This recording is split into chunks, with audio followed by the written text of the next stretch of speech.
daylight, so cold, sleep is nice, so tired, my eyes fight. They just wanna close back up tight. Get up, hoodie on, hard work at the crack of dawn. This life ain't for the weak ones, no, this life pure only for the strong. Feeling slow, shake it off, don't got time for negative thoughts. Red sight, got the dot, shoot my shot, I want the top. Never lost, got my plot, know my story, I know my boss. I won't fight against the clock, time's a limited gift from God. One day I will have my victory, crush all my enemies so viciously. Work so hard my hands are blistering, and they will carve my name in history.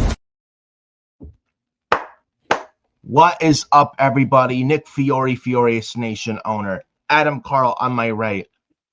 May not able to see him, his face or anything, but probably, I don't know if it's camera issues on his end, but something glitchy. But anyways, this is episode 19 of Forbidden Podcast on FioriousNation via YouTube by yours truly, Nick Fiore and Adam Carl. It is April the 2nd of 2026, a day after April Fool's Day, and we're already into April. What the hell has happened to 2026 so far? We're 1/3 into the year, man. Adam Carl, what is up, brother? Fantastic. Looking good. Doing good. And it'll be an exciting show. Well, this is not an April Fool's joke with it, by the way. I know it's not April Fool's Day. It was April Fool's Day yesterday, but nonetheless, we got quite some stuff to talk about. Again, not much in the news. Some, but not much at the same time. We're 2 weeks ago till WrestleMania. We got Stand and Deliver for NXT taking place this Saturday night on YouTube, April the 4th, at the Factory in St. Louis, Missouri, the same home as the second NXT episode on the CW, by the way, where Randy Orton took on Javon Evans, and then get Stephanie Vetcare made her NXT TV debut, siding with Julia to take on Roxanne Perez, then NXT Women's Champion, and Cora Jade. That episode as well. But they're going to take place at that same arena, that same place this Saturday for NXT Stand and Deliver, 2 weeks before WrestleMania 42, which I like because it's its own standalone event. It doesn't feel lost in the shuffle on WrestleMania weekend. But we're going to go over preview and predictions for that show here today on episode 19. Right there.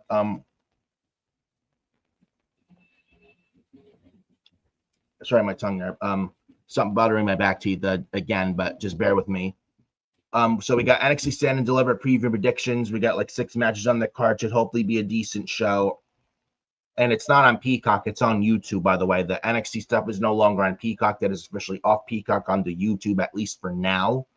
We'll see what happens as far as the NXT library is concerned. But we got other stuff to talk about, as well as like John Cena hosting WrestleMania. We got to talk about the highlights from SmackDown last Friday in Pittsburgh. We got Raw and MSG this past Monday to talk about, which I was there live. I got a lot to say about that. NXT in the Garden, which I was not at this past Tuesday. Some stuff happened there. We got Dynamite last night from Winnipeg. Chris Jericho returning. Yes, this is not an April Fool's joke. Yesterday, April Fool's Day. No April Fool's joke here, guys. Chris Jericho is back in AEW. We're going to give our reasons why we think and stuff like that. So look forward to that. Other news like Goldberg feeling he was disrespected in his retirement speech. We got some stuff to talk about that. And so much more as well. So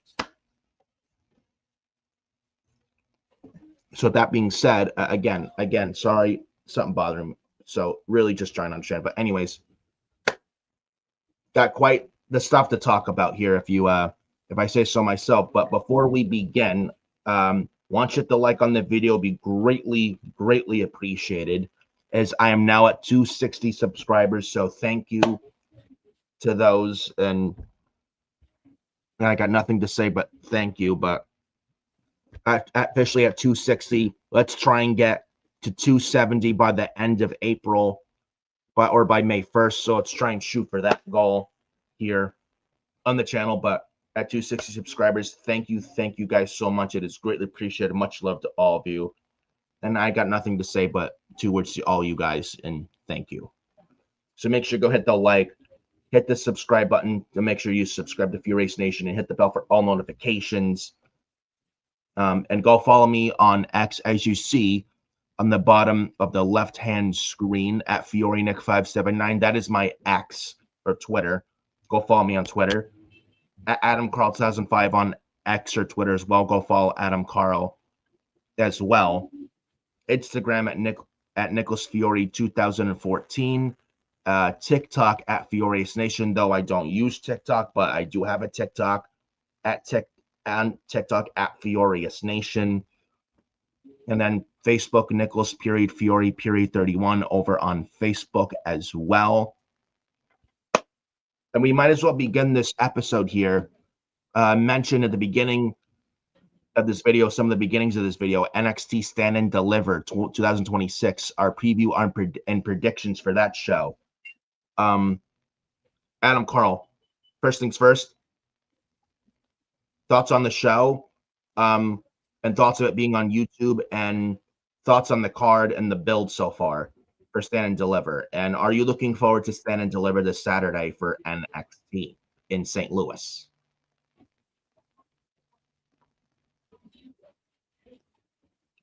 Uh-oh.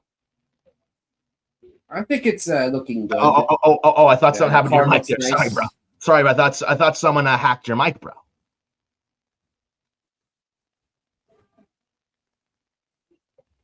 Something's going on. Maybe it was a Tony Khan who tried to hack me. Maybe. Yeah. I don't know. Well, anyways, you were saying about Stand and Deliver. Maybe, maybe Tony tried to hack me. You never know. Yeah, right.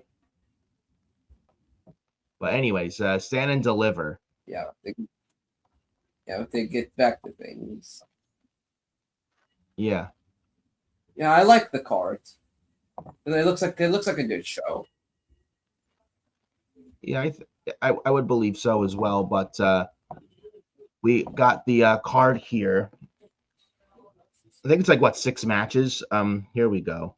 NXT Stand and Deliver. Here we go. So taking place in St. Louis. What do you think on the build? So what do you think of the build for Stand and Deliver? It's been all right. It's been all right, you know. There's nothing, you know, too bad. Nothing too outstanding, but you know, it's been solid. It's not bad, but I mean, it's like a mixed bag. But we actually got 6 matches on the main show. Yeah, that's right. We got one pre-show match actually. It's a 10-person mixed tag team match. It is Hank and Tank Ledger, and Hank Walker. Then teaming up with Shiloh Hill, E.K. Prosper, and Ren Sinclair. E.K. Prosper, never heard of this guy, but they take on Birthright of Lexis King, Channing Stocks Lorenzo, Charlie Dempsey, Yuria Connors, and Ariana Grace. I don't really care much for this. I mean, my opinion, I think Birthright wins this. Yeah, I think they win it too. They're the new faction in NXT right now. Yeah, Birthright's gotten a little bit more attention these days, so I would go Birthright winning this thing. I don't know what you got. Do you got Birthright or Hank and Tank?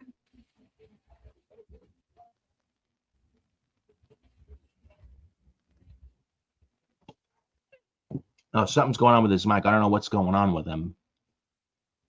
I'm sorry, guys, with these technical difficulties on Adam Carl's end with his mic. I don't know what's going on with his mic, but something's going on, and I apologize for that. I'm allowing you to talk. I don't know what's going on. I'm allowing you to talk. It's happening. Oh, I'm giving all this perfect. I'm guessing it's internet issues. Come on. What? Yeah, I'm guessing it's internet problems. Probably, yeah. Yeah, probably internet, but yeah, but the internet, but yeah, oh yeah, okay, now I can hear a little bit, but yeah. What do you go like what are you going, Birthright or the Hank and Tank team to win this pre-show match? Birthright. Yeah. So we got both got birthright They're on the the brand board. new factory that they're building in NXT. Yes. So I think they need to go. Yeah. So we got birthright on the pre-show. The main show, I guess, will be the first match on the main show. The Vanity Project. This is Brad Baylor and Ricky Smokes of Swipe Right. They defend the NXT Tag Team titles against the Los Americanos. This is Bravo Americano and Rayo Americano with El Grande Kaiser Americano. Gracias. I can do that. Yes. It's Vanity Project versus Los Americanos for the NXT Tag Team titles. No, I think Vanity Project retained. There's no reason to take the titles off them.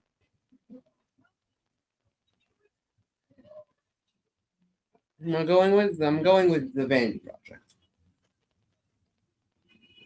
Yeah. Yeah, there's no reason to take the titles off Vanity Project, so it should be a good match, but I'm gonna go Vanity Project to retain. And I think as they should. And they think they just won the titles, yeah. Yeah. They just won the titles. And they won them. That's no reason to take them off. Yeah, to give them to Los Americanos. They've done good work, don't get me wrong. The Americanos have done really good work with Kaiser Americano, with the other two Americanos, Bravo and Rayo Americano.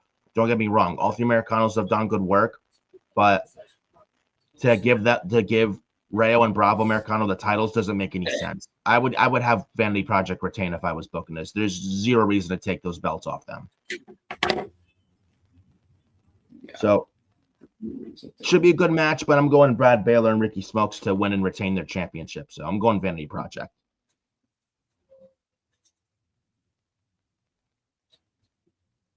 And so there's that. Miles Bourne, Johnny Gargano, NXT North American Championship match. This may actually be a sleeper match. This may actually be matchup this weekend.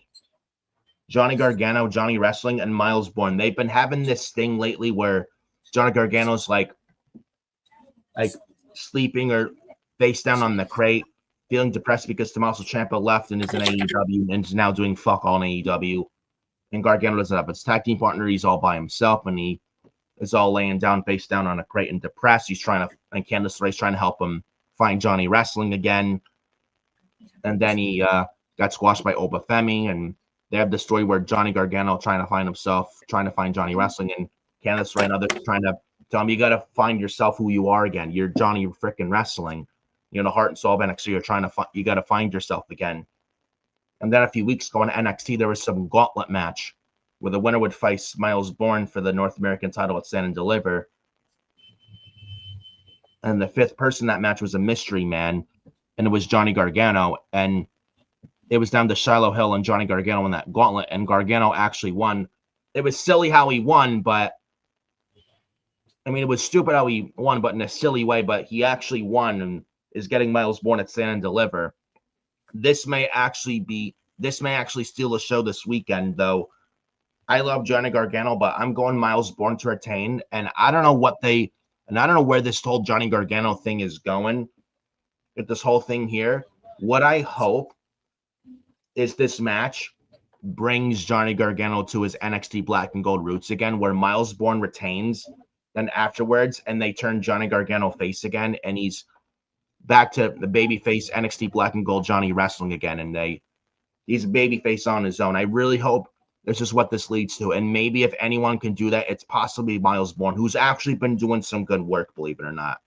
I've seen his work lately in NXT. He's actually very talented. He's not doing bad. So I don't know how you feel about this, Adam Carl. I'm giving the floor to you on your thoughts on this. I'm going with Miles Bourne as well. I would say the same thing with Vanity Project. There's no reason to take the title off of Miles Bourne. He just won it. And he's done fantastic work. You know, I like the match that he had with Oba. Yes. Yeah. That was last year, I think it was, when Oba was NXT champion, his first reign, I think. I think that was the one, yeah. Yeah. So I think with Johnny, honestly, this could honestly be the best match that he could have. I agree. He's done great work. I mean, he has the potential to be a big star eventually when he gets called up to the main roster. Mm-hmm. And So, he's a this match lucky. with Johnny, honestly, this could be his best one that he could have to date. He could, and Johnny And, Gargano, man. with his story with Miles, obviously with him in being deaf, I think. So, Yes, he's him very, being- he's a, we can can't relate hear. to his story, his struggles. Yes. So he knows how to get the crowd behind him. If anybody could turn Johnny to a babyface, I think it's Miles Bourne. Yeah. Miles Bourne retains, and I'm hoping like after the match they turn like Johnny shows respect and they turn him officially face again. Because honestly, to me, I don't know how you guys feel. This is just my opinion. I feel Johnny Gargano as a heel can be very forced, where he just fits so much better as that underdog, like Daniel Bryan, like babyface. And the WWE could use something like that, especially on Friday nights. But it's just, I don't know, that's just my opinion, how I feel and stuff. So hopefully that leads to that Johnny turning face again after this match at Stand Deliver. And please get rid of that Def Rebel fucking garbage. Give him back his CFO Money theme song, Rebel Heart. You know what I'm talking about, right? Yeah. Yeah. We are. Something like that. Yeah, that's garbage. Or the NXT heel Def Rebel stuff he had in 2020. That was not good either. Not that one either. So hopefully this leads to Johnny going babyface again. It should. It should. So could be match of the weekend, but I'm hoping this is where it leads to. And we have Johnny go back to his black and gold roots, and SmackDown could use something like that. Especially, and if Trick Williams, who I think wins the U.S. title at WrestleMania, imagine a heel Trick Williams versus a face Johnny Gargano for the U.S. title on SmackDown. Or if you want, fantastic.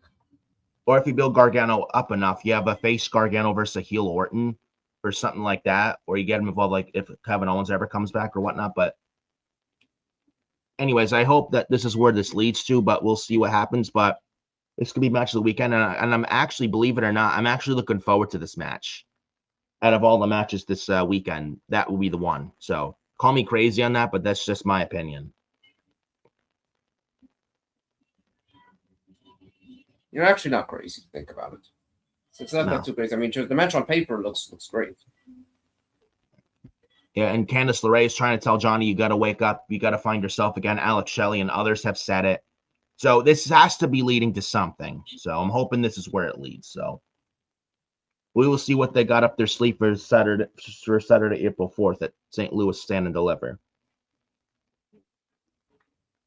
We got the next match on the show, triple threat match, NXT Women's Championship, JC Jane versus Kendall Gray versus Lola Vice. Now, I did watch Kendall versus Lola from 2 nights ago, March 31st at MSG, the theater in MSG for NXT Roadblock.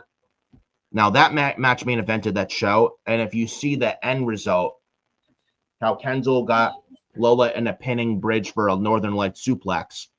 But before that, Lola had Kendall like some guillotine choke. Then Kendall flipped her for a Northern Light suplex counter. And then when the referee was counting 1, 2, 3 at the same time as a 3 count, almost pretty much, that Kendall tapped out to the guillotine. And it looked like it was some kind of a draw. And it was the end controversy at the end of the NXT show this past Tuesday, like who won, who's going to stand and deliver. And now we got to answer it's a triple threat instead of one-on-one. For the NXT Women's title at Stand and Deliver, JC Jane versus Kendall Gray versus Lola Vice. This may also be a good match on Saturday as well. A couple things about it. I would say this is where hopefully Kendall Gray wins the championship, as she should. Also, this may be Lola Vice's last NXT showing because I do think she could possibly get called up to SmackDown after WrestleMania. And then also JC Jane, her get called up as well after WrestleMania as well. I'm going Kendall Gray to win and to become the new NXT Women's Champion. I think it's that time. And I would say Kendall wins, but she pins Lola.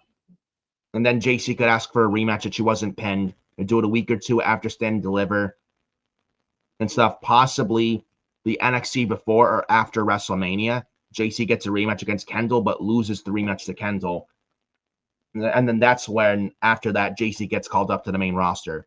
And maybe Fallon Henley and Lainey Reed, or at least Fallon Henley with Fatal Influence with JC Jane to the main roster, possibly. I don't know how you feel. That is my overall take on that. I'm going Gray Graps, Kendall Gray, to win and become the new NXT Women's Champion, who, by the way, Kendall Gray is the future. That is facts, and she is fucking great. So I'm going Kendall Gray all the way, bro. I'm going Kendall Gray as well. I think the time is now for her to win the championship. Absolutely. She's phenomenal.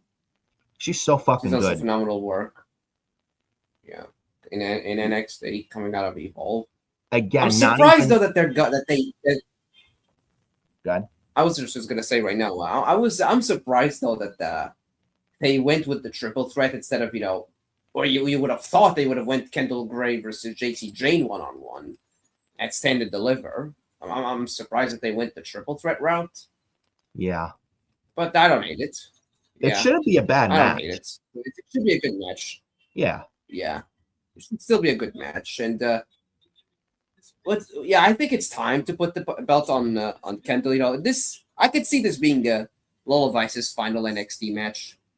Yeah. Maybe this is why she's in there, because that's gonna be her final match at NXT. She's putting over, the new girl, Kendall. Yeah. And I would say Kendall wins the championship. Yeah.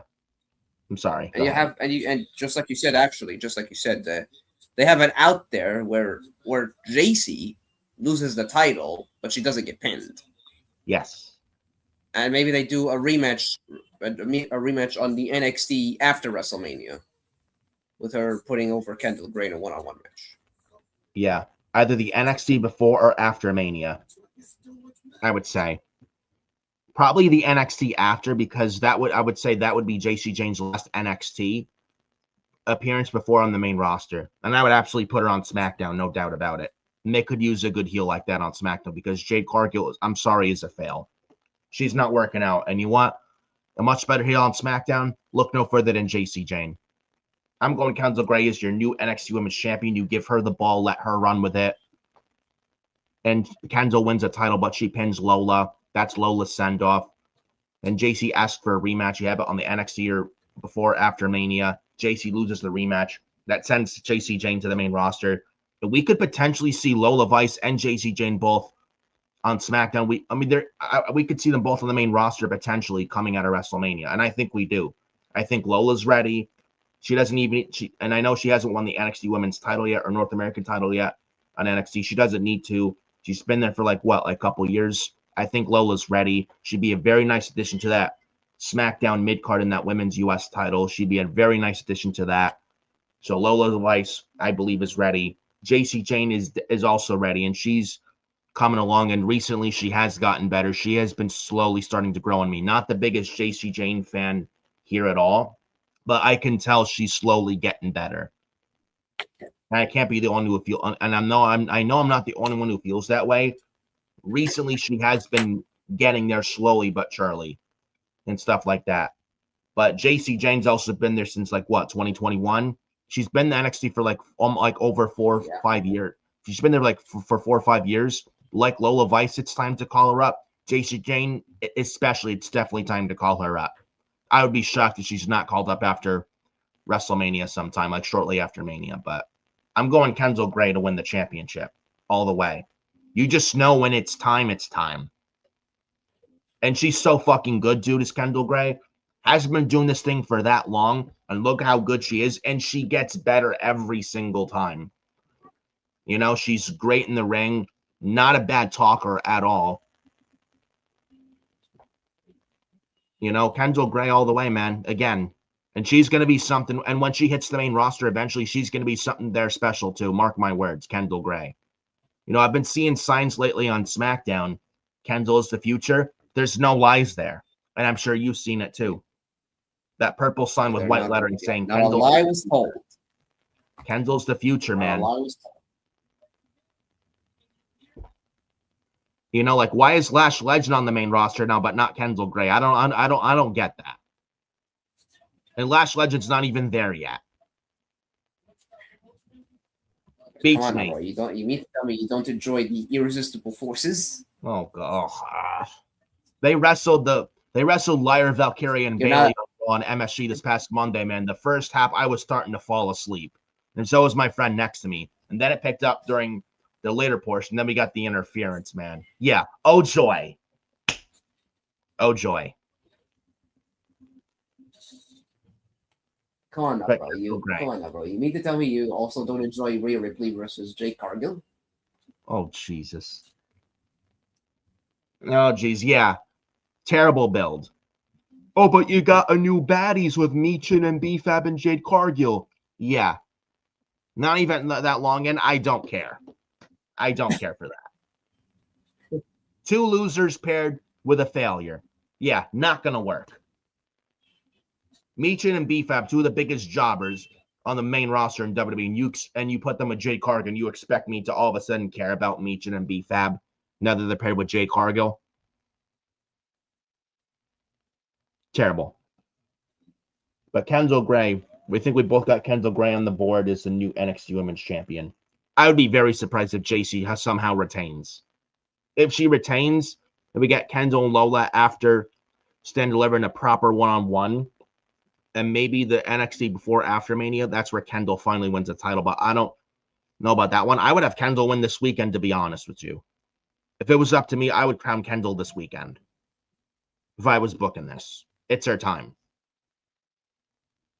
Yeah. So. Yeah, she needs to win this. It's good. Yeah. She's the right player. Yeah. We got the other match on the card. Sol Ruka versus Zarya. Now, how I mentioned Lola Vice this could potentially be a send-off for Lola Vice and then for JC Jane. Zarya Sol Ruka, I think this is potential, and this is my opinion. I think this is a for sure send-off for Sol Ruka. Zarya Sol Ruka, I've been liking their story lately and stuff like that. I think they've been doing good, nice stuff with them recently in their build. I've been liking their build going into the show quite a lot. I would say, though, Zarya wins this, and she writes Sol Ruka off, and we get Sol Ruka called up to the main roster after WrestleMania. That's what I truly think. And if Kendall Gray is the new NXT Women's Champion coming out of this weekend, you want a very good heel to challenge Kendall as her first title defense for the Women's Championship. Kendall Gray versus Zarya, man, I would not mind that at all. So I'm going Zarya to win this. And this is Sol Ruka's last hurrah in NXT. And then after WrestleMania, we get Sol Ruka on Raw or SmackDown after WrestleMania, called up to the main roster. And I'm telling you right now, Sol Ruka is going to fucking kill it on the main roster. Mark my words. She is a future piece of that company for years and years to come. Then the final three in the Royal Rumble this past January in Saudi. The month before, she wrestled Bayley on Saturday Night's Main Event, the night of John Cena's last match against Gunther. Sol Ruka is going to do very well in the main roster when she hits the main roster. I'm telling you right now. Look out for Sol Ruka as soon as she hits the main roster. Sol Ruka is one to look out for. But I think Zarya goes over here, and this is the last time we see Sol Ruka in NXT. I think the same. Yeah, I'm thinking the same. Yeah. I think Zarya goes over. I mean, you would need a new star there to push. Yes, like a new monster heel. Like if JC's getting called up and then you call up Sol, I mean, you're calling up JC, they're missing that top heel in NXT. Zarya could very well enter that spot. Yeah. That's what I think. You know, that big monster. Maybe you could even have her dethrone Kendall Gray months later. You could, yeah. I would not mind that either. You could do that. But this should also be a sleeper match. Sol Ruka and Zarya, but I'm going Zarya. Yeah, I'm going Zarya too.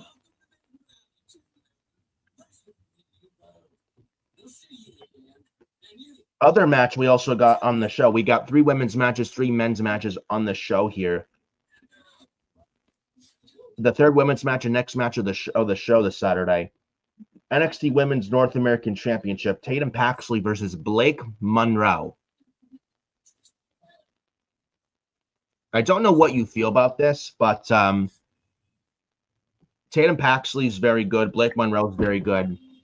I would probably say Blake Monroe wins this thing. I guess I'm going Blake Monroe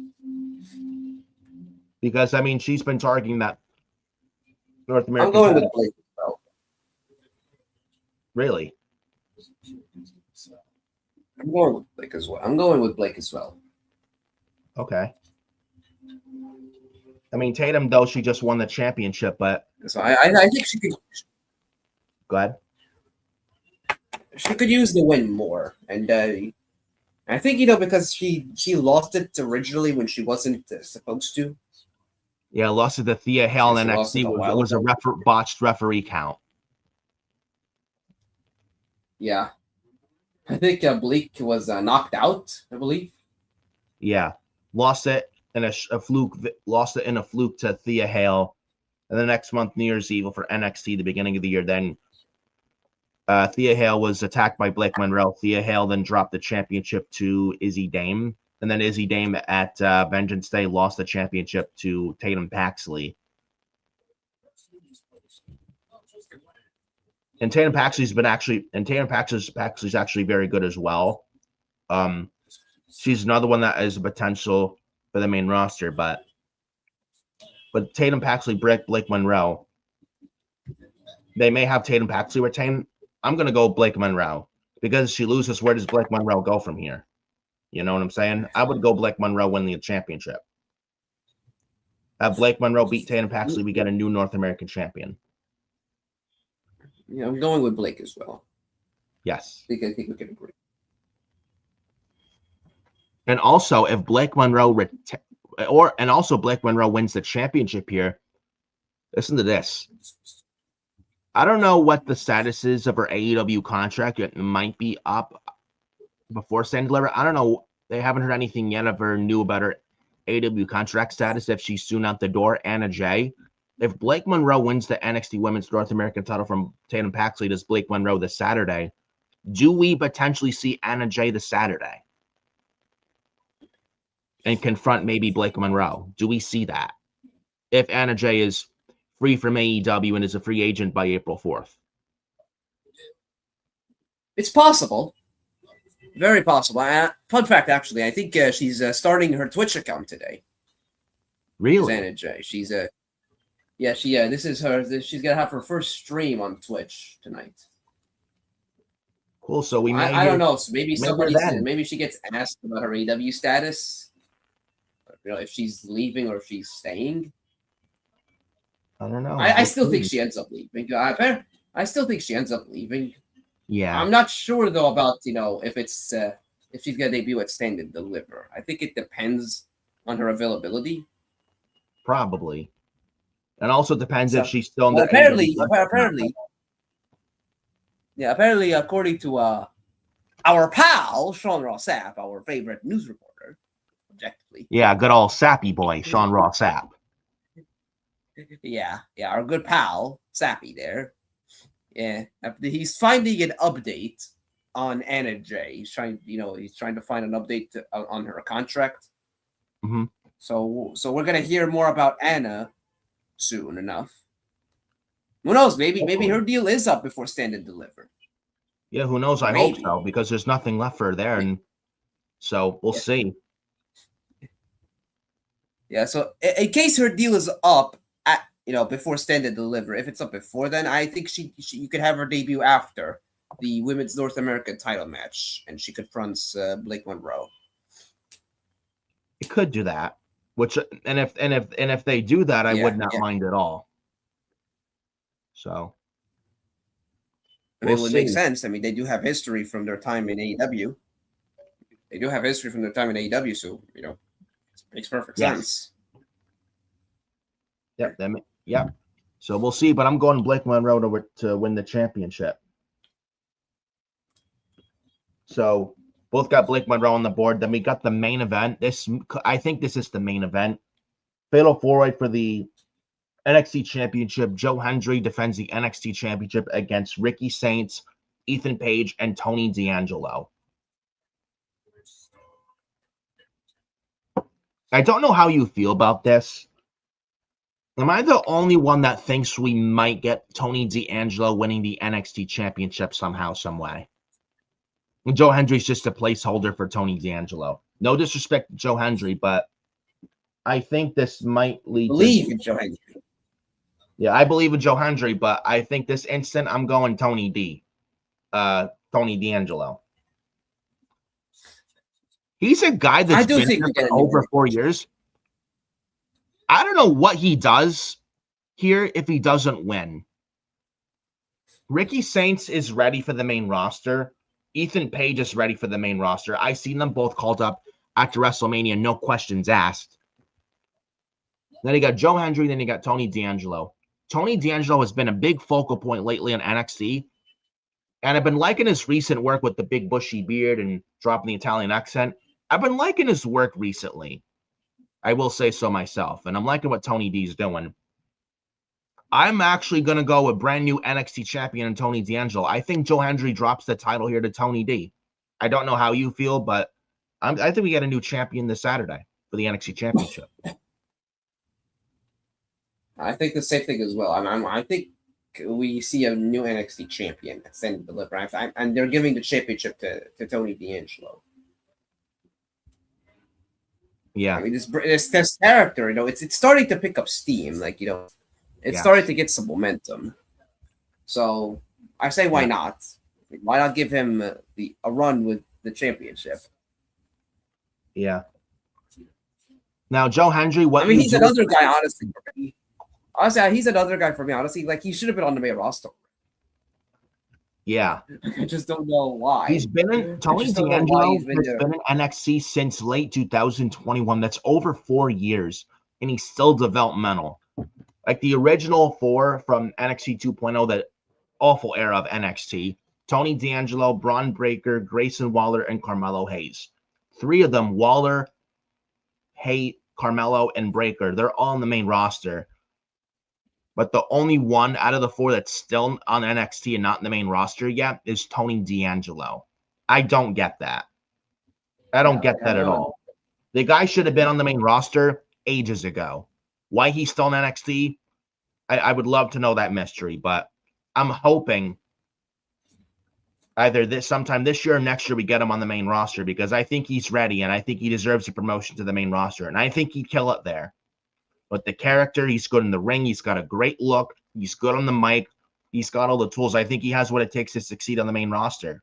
If Bron Breakker can succeed and all, so can Tony D'Angelo. And if Carmelo Hayes can succeed as well, so can Tony D. So I don't understand why he's still on the developmental brand. Yeah. I just don't get it. You know what I'm saying? They also have Clash in Italy this May 31st. I don't know. What if Joe Hendry retains here somehow, some way? I'm thinking this. Ricky Saints and Ethan Page are going to be on the main roster after Mania, no matter what. In my opinion, if Joe Hendry retains, now hear me out. This is just a bold prediction. What if Joe Hendry retains here, and we get Tony D on the main roster by May 31st, Clash in Italy, because Tony D'Angelo has that Italian heritage. So I don't know how you feel about that. If Hendry retains, do we see Tony D on the main roster as well? Potentially do we get to see him at Clash in Italy? I would like it. It would make sense. I would like it. He's been ready for he's been ready for years now for a call-up.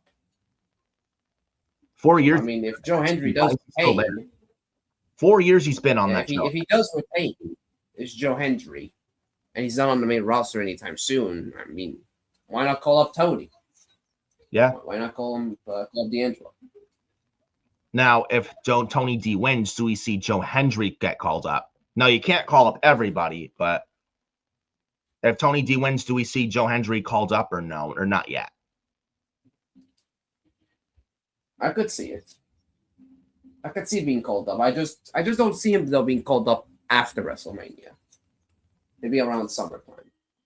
Yeah, probably. Because you can't call up everybody at the same time. You're also going to gut NXT like that. You can't do that. And their men's division in NXT is not good. It's very not much going on there at all.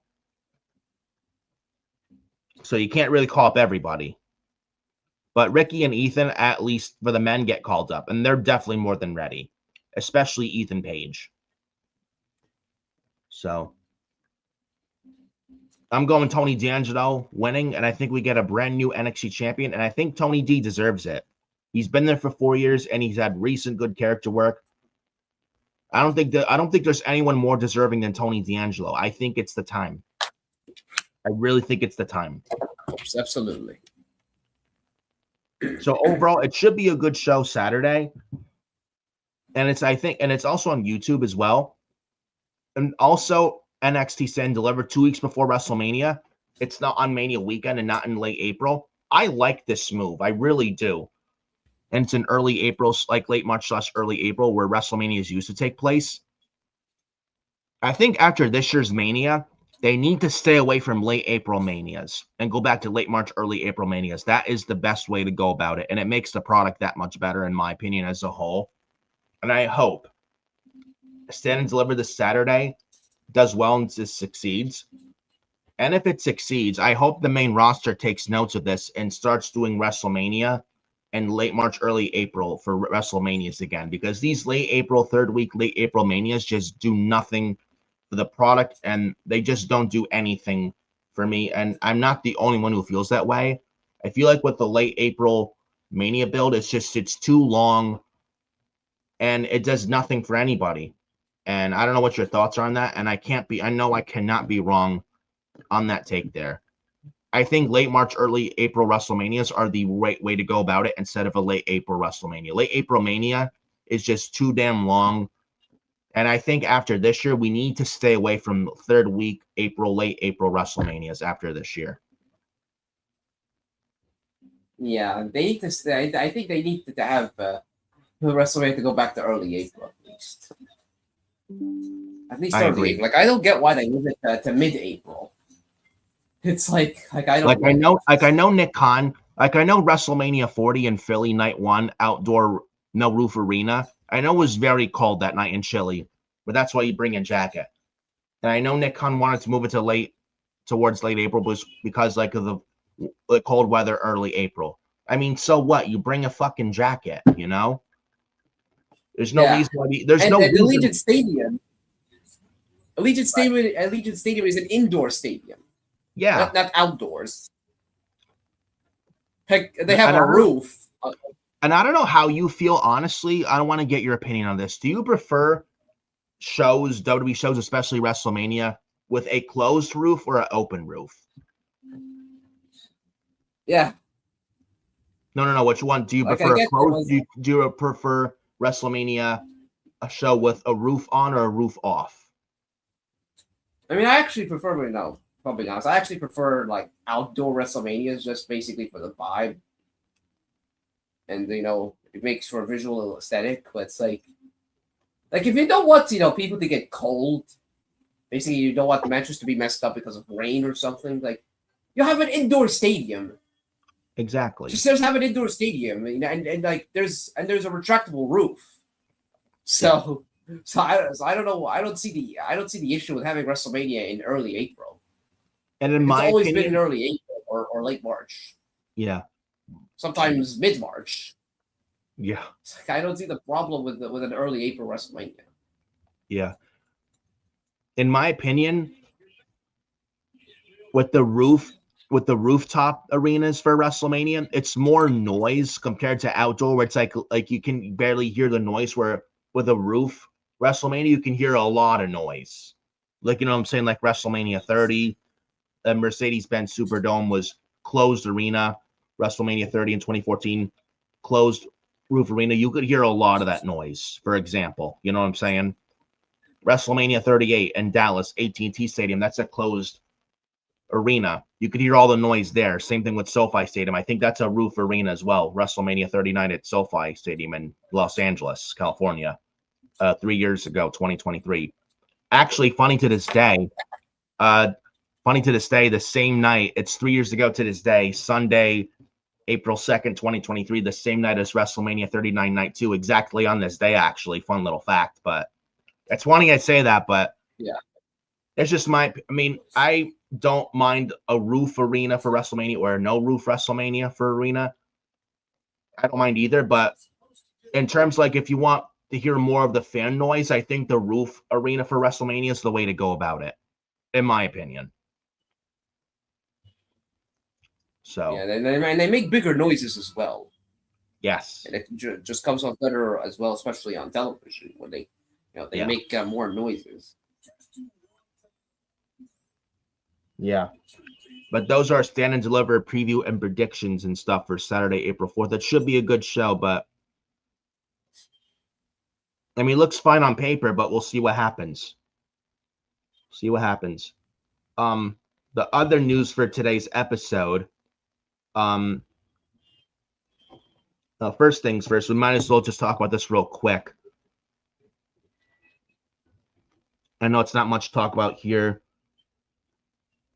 I was going to leave for the ending part of this episode, but they announced Saturday night's main event for mid-July of this year in Madison Square Garden. This is the first Saturday night's main event, by the way, in MSG since the summer of 2007, in almost 2 decades, right here.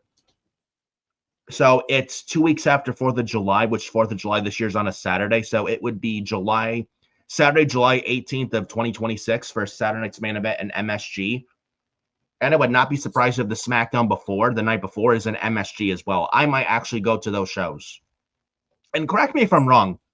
Isn't that the same week as the Javits Center, New York City, where it's Fanatics Fest? Correct me if I'm wrong. I think. Because I think that same week they have Fanatics Fest as well. Yeah. For that very same week, but I don't know what you think on this. I think this is really nice. The first Saturday night's main event in MSG since 2007 in August. This was right before SummerSlam 07, by the way. Now, the last time Saturday night's main event was in Madison Square Garden, New York City, was August 07. I think that Saturday night's main event where he had like Randy Orton, RKO, then WWE champion John Cena on the outside through a steel chair after John Cena wrestled Carlito. I think that show. Then you think you had Great Khali's world champion team with Fit Finlay against Kane and Batista. You had CM Punk wrestle on there, the Boogeyman, John Morrison as well. I think you had also Matt Hardy MVP. I think you had a boxing match of some sorts. You had Evander Holyfield there? Yes, Evander Holyfield. Yes. Evander Holyfield. He boxed with MVP. And he knocked let's say it didn't end well. And it didn't end well for MVP. Well, MVP got knocked out by Holyfield. Yeah, it did not end very well for him. Like he knocked him right out into next week. Yeah. That was the only thing that was missing was Mike Tyson. The only thing that was missing from that boxing segment was Mike Tyson. Yeah, well, he had Michael Buffer. Maybe we should have gotten MVP and Mike Tyson. Yeah. Maybe we should have gotten MVP and Mike Tyson against Matt Hardy and Evander Holyfield in a tag team boxing match. Well, just be careful, Mike Tyson. I don't know how that would work. Well, just be careful, Mike Tyson doesn't bite someone's ear off. Oh my God. Yeah, remember years ago he bit someone's ear off. Yeah, nasty. Oof. But he did have Michael Buffer there. This is But he did have Michael Buffer there, who's great. This is why we didn't have Mike Tyson. Yeah, he's a great announcer. Legendary. Oh, let's get ready to rumble.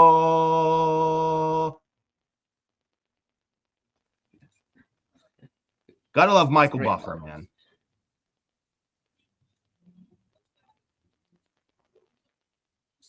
Uh-oh. Oh, there he goes. But yeah, the first Saturday night's main event in MSG since 2007. I like this. And I actually may go to that show. So I don't know what are your thoughts on this? I like it. I don't like it.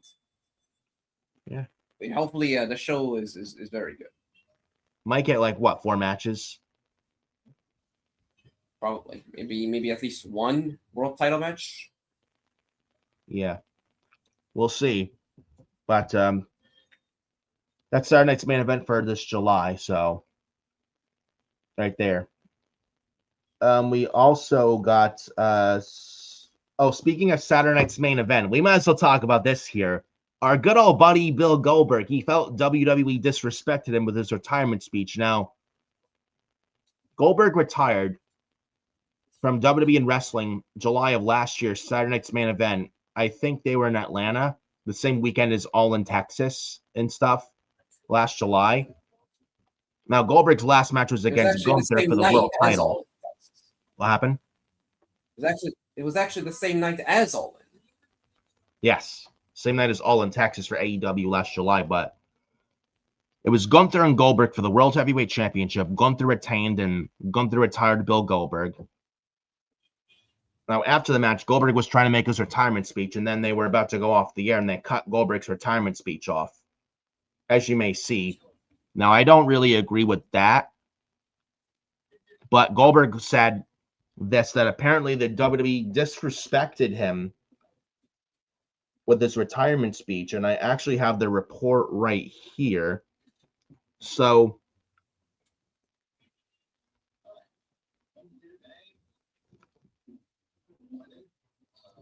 Goldberg, I think, was on a podcast or something, and he said, "No, this is quote according to Goldberg. You know what pissed me off when WWE cut off your mic at your final match," if the fan said. And Goldberg responded with the obvious sarcasm. "Yeah, what do you think it did for me? It made me really happy," Goldberg said. "It shows what disrespect they have for me." The conversation then turned to who specifically made the call to cut the microphone. When the fan asked whether Triple H was behind the decision, Goldberg did not push back. He said, "What jackass was it? Was it Triple H who did that?" The fan asked. Then Goldberg's reply was a single word of "probably." And then when the fan escalated further by calling Triple H a jackass, Goldberg offered no defense of WWE's chief content officer, responding simply with 100%. His relationship with WWE has been on and off one across multiple runs with the company, and the tension in its comments reveal suggests his retirement may have left a lasting rift between himself and the current WWE management. And this has also not been the first time that Goldberg's criticized WWE for the incident as well.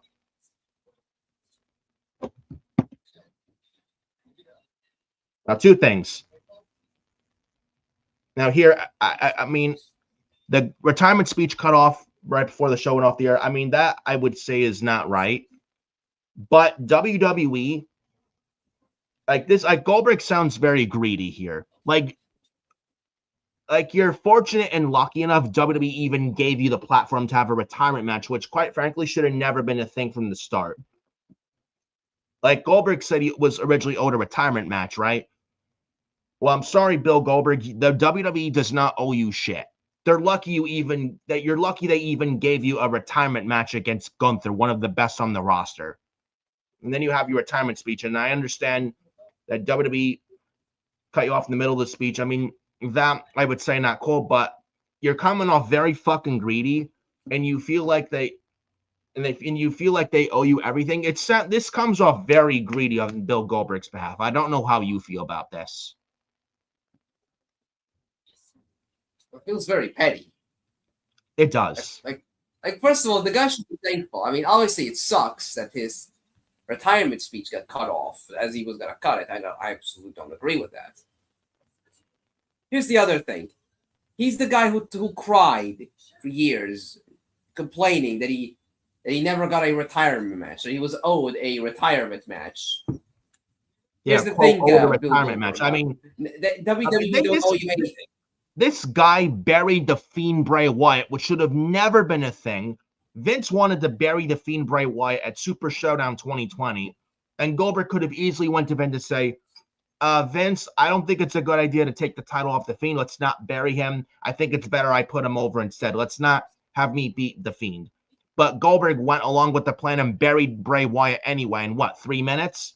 No, sold a mandible claw twice, hit him with multiple spears and a jackhammer, not even a jackhammer, more of a vertical suplex, and he buried Bray Wyatt and was not the same after that.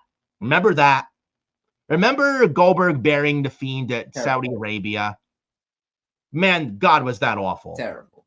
And then Goldberg's like, oh, I can't put Bray over. I can't put The Fiend over, or else my image is forever tarnished for all the little kids who think I'm a superhero, because I got to be a superhero for all the kids.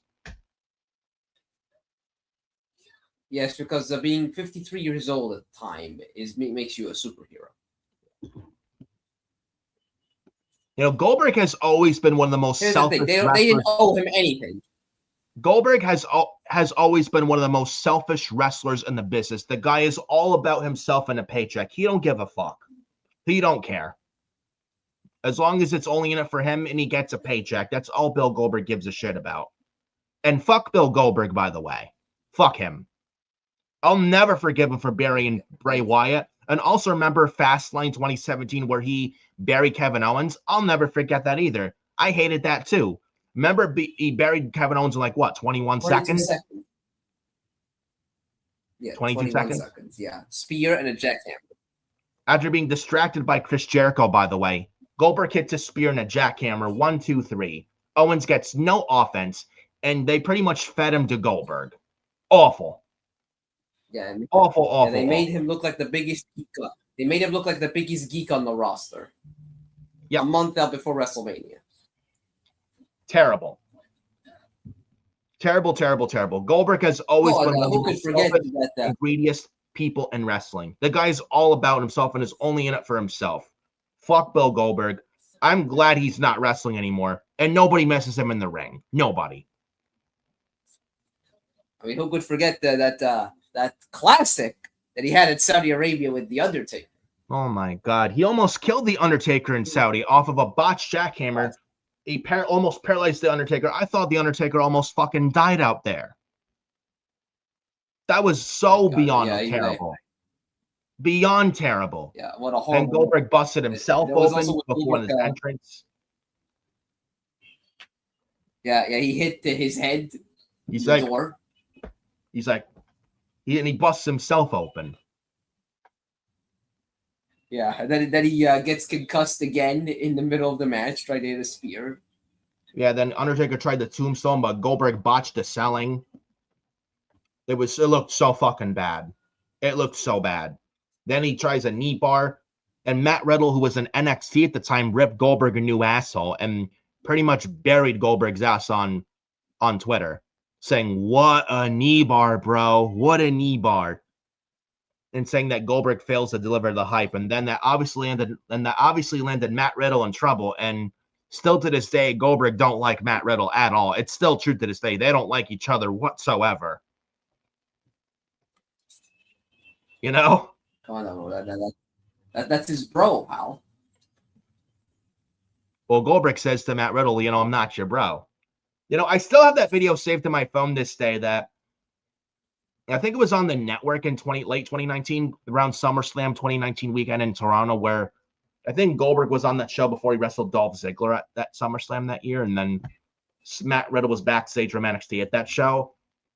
And then Matt Riddle and Goldberg happened to bump into each other. And Goldberg's like, "Oh, we got a lot of talking to do." And then he's like, and then Goldberg's like to Matt Riddle, "Good thing you're wearing your shoes and stuff." And then Matt Riddle's like, Matt Riddle says, "I don't wear shoes, bro." And then Goldberg's like, well, first of all, I'm not your bro. And then they talk, and then they're all cool. And then Matt Riddle's like, the pleasure's all mine, bro. And then Goldberg's like, "I'm not your bro." That was so funny. And still to this day, they don't like each other. I wonder what would happen in a real life fight, by the way, bro, of Matt Riddle and Goldberg. Oh my God. They'll probably stumble trying to fight. Imagine Goldberg versus all high as fuck. Imagine Matt Riddle versus Goldberg today. Oh my God. Never seen a match between two dislikable people. Yeah, and Matt Riddle's fallen from grace as well. I got to add that too. I read something that Matt Riddle's lost a lot of fans too. Man, is he went like downhill. My goodness. Now, there's a reason WWE let him go 3 years ago. He was a drunk at a JFK airport. He was just intoxicated, and then he got fired. It's sad. how far Matt Riddle's fallen. He's his own worst enemy. Yeah. Yeah. But to get back to Bill Goldberg, listen here. I don't agree with his segment being cut off, but they don't owe him anything. If anything, you should be thankful he even got a retirement match to begin with. yeah, it sounds to me Goldberg just came off very, very greedy in this thing right here. Very fucking greedy and ungrateful and selfish. It's like, be grateful and thankful WWE at least gave you something. They didn't have to give you a damn thing, and they didn't need to anyway. They owed you absolutely fuck all. And they give you a retirement match, and that's not enough for you, Mr. Goldberg. I mean, even well before this, when Vince McMahon was still in charge, before Triple H took over, Vince McMahon gave Goldberg the Universal title twice, with Raw and with SmackDown. And apparently that wasn't enough for Goldberg, apparently. Then he wrestled Roman Reigns in Saudi, and that wasn't enough. Wrestled Drew McIntyre at the Royal Rumble in 2021. It's like, what did he want? Like, what else did he got?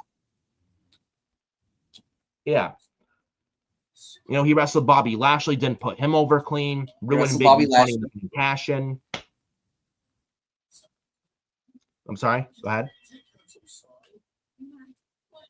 Yeah, he wrestled also Bobby Lashley after the WWE title at SummerSlam. Even though he lost, even though his last match before that was a loss to Drew McIntyre for the WWE Championship.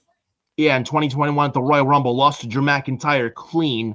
And then months later, that summer, that same year, 2021, he gets a WWE title match in Vegas at SummerSlam 2021 against Bobby Lashley. Why? Yeah, Vince McMahon. Yeah, the Vince has no memory of that, And then Lashley and Goldberg at SummerSlam, man, was that terrible. That was so bad. That was so bad where Goldberg is trying to show that he can wrestle. And then at one point, he almost killed Bobby Lashley off a botch. And then MVP, this was, and we still remember it, MVP hit Goldberg from behind with the leg with the cane. And Goldberg forgot to sell it. He actually forgot to sell it. And he sees, I forgot to sell it. It was so comical. It was atrocious. So fucking terrible. What a shit show match that was. What a shit show match that was. I'm glad Goldberg's retired. Nobody is going to miss him in the ring. Good riddance, Bill Goldberg. The WWE owes you nothing. They do not owe you shit. So, moving on from the Goldberg talk, we mentioned Kevin Owens buried by Goldberg, unfortunately. I think you may have seen this on Instagram. I don't know if it really means anything. If it does or not, I don't know. But I seen an Instagram reel recently of Kevin Owens. I think it's this Cody Rhodes plush toy or doll or whatnot. I don't know if this means anything, but I don't know how you feel about it. Does this lead into storyline purposes on SmackDown with Randy Orton and Cody Rhodes? I don't know. But if you've seen earlier, actually before we went live, I seen this recently that tomorrow's SmackDown is in St. Louis, Randy Orton's hometown. If you've seen on X, Randy Orton is going to, I guess, reveal the mystery caller tomorrow on SmackDown with Randy saying, see you tomorrow. I don't know what this means. Do we see the reveal tomorrow or do we see it at Mania? And I would say Randy Orton should win the title at Mania, but what if Kevin Owens is a manager for now and he helps Randy win the championship from Cody at WrestleMania? Randy and Owens were supposed to fight at last year's Mania, but Owens got the neck injury. Now, Owens and Randy were feuding going into Mania last year, but I guess if there's one thing they have in common is they hate Cody Rhodes. But what if this leads to Kevin Owens helping Randy Orton beat Cody for the title at WrestleMania? I don't know how you feel about it if this thing leads anywhere, but what do you think? And I think I mentioned it here on the show before that Owens, though he may not be cleared to wrestle yet, he's supposed to go for reevaluation later this year in the summer. What if Kevin Owens is back on SmackDown TV, but he's a manager for now for Randy Orton, and if he gets cleared later this year, he could turn on Owens, turn on Orton, turn face again, and we have Owens and Orton for the WWE title on SmackDown throughout going into the later part of this year. And you get Sami Zayn involved because he's been involved with this lately too. What are your thoughts on this? All this. I love the idea. I don't know if it's going to be Kevin Owens revealed, though, as the guy on the phone. If I were to make a prediction on whom it most likely will be, I think it will be Cowboy Bob Orton. Orton's dad, Randy Orton's dad. It will probably be him, but, if there's any chance it's Kevin Owens, I see him coming back at WrestleMania towards the end of the Orton-Cody match. He calls Cody the championship. That could be. As long as it's not like Jelly Roll or anything. Because also, if you remember last year when Kevin Owens got the promo and he was obviously emotional, you could see Randy Orton when he came out. He himself too was emotional. Yes, because his opponent for WrestleMania, what was going to be out for a long time, and they were going to have that match, and Orton looked very emotional as well. Maybe not the fan in the front row. I think, or maybe not the fan in the front row that night where Owens was wearing like the Bret Hart jacket. I think one fan in the front row was talking shit to Owens, and Owens put him in his place. Yeah, good. Like he said, I forget what he said. He said something like not nice to Owens, and Owens turned to him and put him right in his place. Like some loser fan in the front row. He said something like very low class to Owens. I'm glad you're hurt or whatnot. And Owens went right to him and put him in his fucking place. Seriously, I hate assholes like that. But you mentioned how Orton was emotional when Owens injured last year. Yeah. So they could play a factor into that. I felt that. Yeah, you could play. Yeah, you could actually mention that when Owens returns. How Orton, he felt sorry for Kevin Owens because and Owens is like, what, Randy cares his about career would end. Yes, and Owens could be like, Randy cares about me. He's always cared about me. And Owens' last WWE match recent, the very last time Kevin Owens wrestled, Elimination Chamber last year, who was his very last match against? Sami Zayn. Owens could point blame at Sami for, you're the reason why I had to be out for months, where I almost had to retire.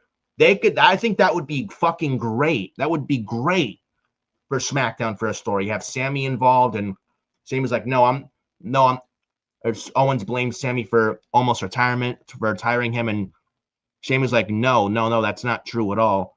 And Sami could try to get to Owens, Randy claims he cares about you, but does he really care about you? Like, you can't trust the Viper. And Sami tries to convince Owens, what you're doing with pairing with Randy is wrong. And that eventually wakes Owens up, and he eventually turns on Randy and going face again. And we get Randy and Owens for the title on SmackDown towards the end of the year. We could get that. I'd love to see that. Yeah. If Owens as a manager for now, managing Orton on SmackDown as WWE champion, and coming out of Mania, we could have Orton and Jacob fought too for the title going into Backlash, and Cody could take a break from the WWE title for a while. I actually like that idea. I love that idea. Kevin Owens as a manager. It wouldn't be for the forever. It would be for the now. You have Sami Zayn involved. Yeah, it's a temporary role. It's a temporary role for him. Give him something to do on television while preparing him to get medically cleared. Yes. You have Owens and Orton for the title on SmackDown throughout going to the end of the year, possibly going to next year's Royal Rumble in 2027. You could have Sami Zayn win the Rumble 2027. It leads to Randy, Sami, WWE title, WrestleMania 43, where Sami beats Orton for the WWE title and wins a title for the first time. I actually love that idea a lot. That would be great. And there's a reason they have to be involving Sami in this.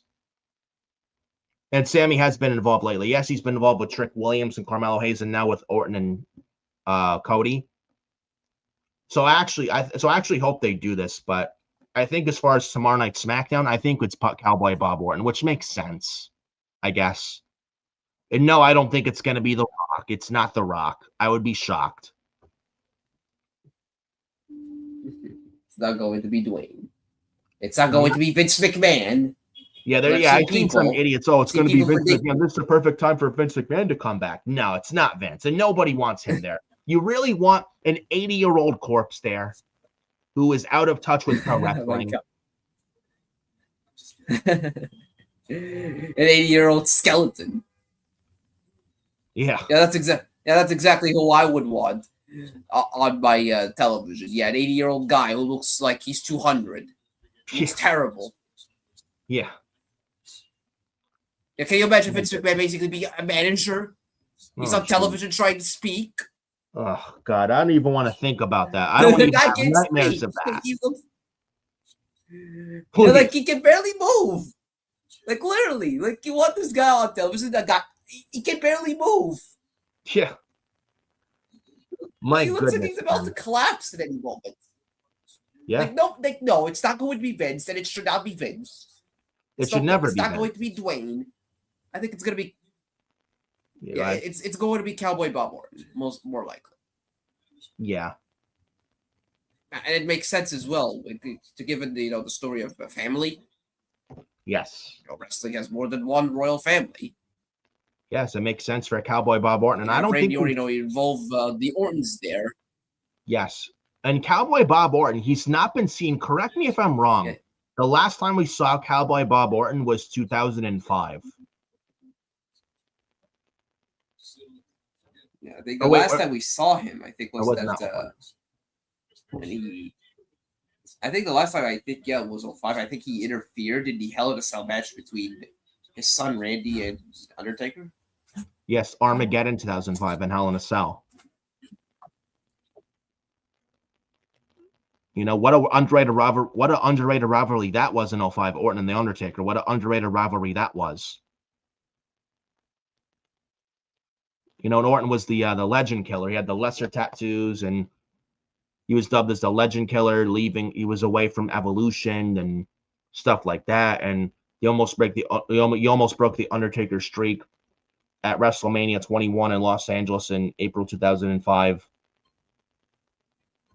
Probably one of my favorite Undertaker rivalries of all time is that Orton and Taker rivalry in 05.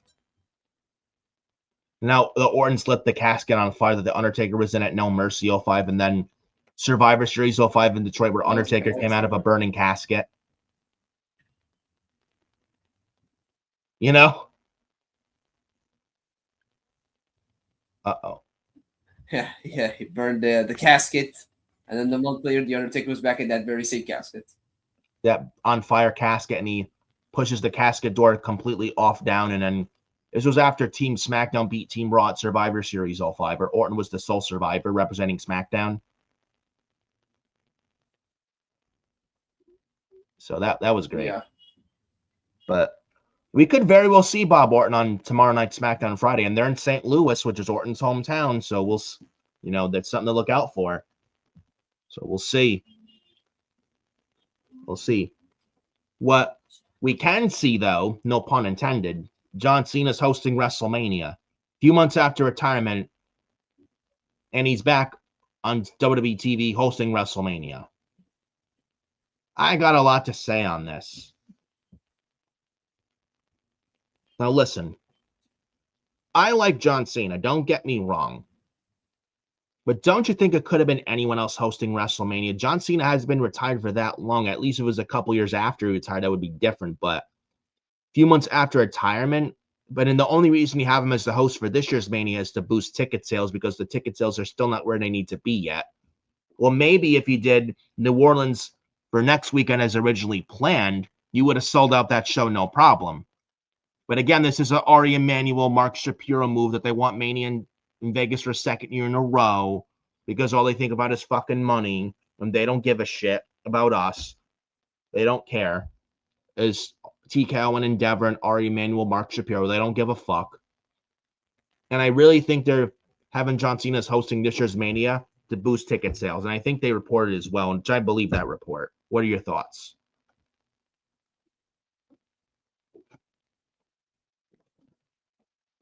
I don't see it as much of desperation because, to boost it. I mean, ticket sales obviously are lower for WrestleMania than they were last year when Cena did wrestle. I could see it as well from a way, they want to sell more tickets, so let's have John Cena. Let's have him appear on the show. But I don't see it as an issue having Cena there. Plus, he has a role in WWE as well. I think he's still with the WWE in some capacity, just that he's never going to wrestle again. True. So he has a different role within the company.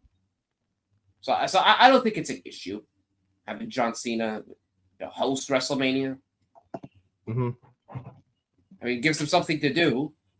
I mean, he doesn't have to do anything apart from cutting a promo, maybe having segments. Mm-hmm. Who knows? I mean, who knows? Maybe we could have.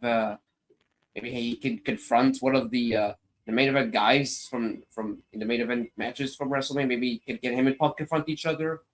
Maybe have him and Orton confront each other. Cena and Cody. Play off their history, his history with them. Cena and Cody, maybe. Or knows? Maybe. Yeah. Who knows? Maybe even have him induct AJ Styles into the Hall of Fame because AJ he's heading into the Hall of Fame this year. Now that I could have Cena induct him. I could see. Yes, I could absolutely see that for sure. John Cena induct AJ in this year's AJ Styles in this year's WWE Hall of Fame. I could see it. Or what if, I know this is a long shot, and I don't think this happens, John Cena as Randy Orton's mystery caller? I don't think so. I don't think so at all. Come on. No way. The last thing we need is heel Cena again. Or what about he's got the money, Ted DiBiase Jr.? I know you'd love that idea, bro. We got Legacy back together on SmackDown. Aren't you in love with that? Is that something you really love? Ted DiBiase Jr., hear that money? I come from money. I would rather I come from cash. What? No one wants to see that. Wait, you don't want to see the son of the $1 million man? Ted DiBiase in any capacity. Wait, you don't want to see the son of the $1 million man? In any capacity in 2026. Wait, that's the son of the $1 million man who says everybody's got a price and he's got the $1 million championship. Yeah. He pays a lot of money. You know what I'm saying? I mean, Ted DiBiase Jr. is a third-generation wrestler, right? He would be the $1 million man. The $1 million man had no charisma. Remember they tried to push Ted DiBiase Jr. so hard and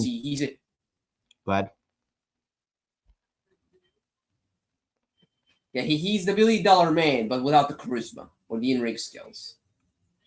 I remember, 2010, they tried to push DiBiase Jr. so hard. They tried to push him so hard as a single star. It didn't work, of course. They even inducted his father, the $1 million man, in the 2010 Hall of Fame that year. And they tried to push Ted DiBiase Jr. really hard as this big single star. It went nowhere. They gave him the $1 million title. They pretty much gave his father's gimmick to him. And look what it turned out with him. They pushed him more in that period than Cody. Yeah, and Cody was the guy. And look where Cody's at now. Look where DiBiase Jr. is at now. If anything, DiBiase Jr.'s push in 2010 should have been Cody's. Yeah. But Vince McMahon, of course, he hated the Rhodes for some reason. He's a he gave Cody Rhodes this dashing character. Dashing Cody Rhodes. Remember that gimmick, Dashing Cody Rhodes? And he had the face mask and he had the paper bag gimmick of undashing Cody Rhodes. Yeah, dashing Cody Rhodes. Yeah, he was losing to the Big Show. He was losing to Kane. Yeah, Big Show and Kane. Oh, but Cody Rhodes what they were doing. And that meanwhile they were pushing at least. Yeah, it's Smoke and Mirrors as Cody's theme song. Yeah, what was it? How was he booked in 2010, 2011? We had Smoke and Mirrors. But how was he booked as Dashing? We had Smoke and Mirrors theme song. Yeah, that was his booking. Yeah, that was his booking. Smoke and Mirrors. Yeah, that was his booking. Yeah, all the while they're trying to push Ted DiBiase, the least talented of the Legacy faction. They even gave him Virgil from Andre the Giant and $1 Million Man back in the day. They even gave DiBiase Jr. Virgil. Then it went nowhere. They even put him with Maurice. He still couldn't. You know, they put him with Maurice, and it still didn't work.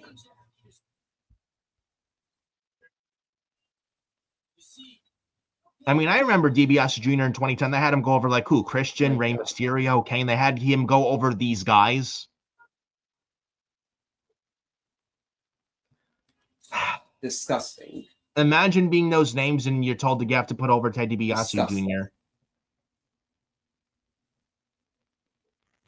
Terrible. My goodness. But anyways, moving on from that. What are your thoughts on this? The WrestleMania Tour Bus Packages and the prices of those. Listen to this. $10,000 the cost. $10,000 for Vegas WrestleMania weekend, by the way. The Tour Bus Package. Absurd, right?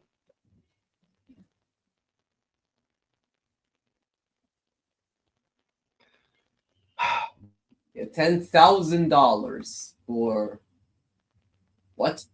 For a tour bus? Yeah, for WrestleMania Tour Bus Package. WrestleMania Tour Bus Package for WrestleMania weekend in Las Vegas. $10,000. Greedy, we have to pay $10,000 just to be on the same bus as Cody Rhodes. Greedy, money-hungry motherfuckers are TKO and Endeavor. Every sentence they talk is money. They don't give a fuck. They don't give a fuck. Imagine paying $10,000 for a WrestleMania Cody Rhodes tour bus. You're paying $10,000 for that. Man, a lot of people, you really don't. Bro, a lot of people, you don't hate Endeavor enough. Even Cody was flabbergasted when he heard about it. Even he was flabbergasted. Yep, he even said himself. It was he said quote, it's an absurd amount of money. When you have Cody Rhodes say that, there's something wrong.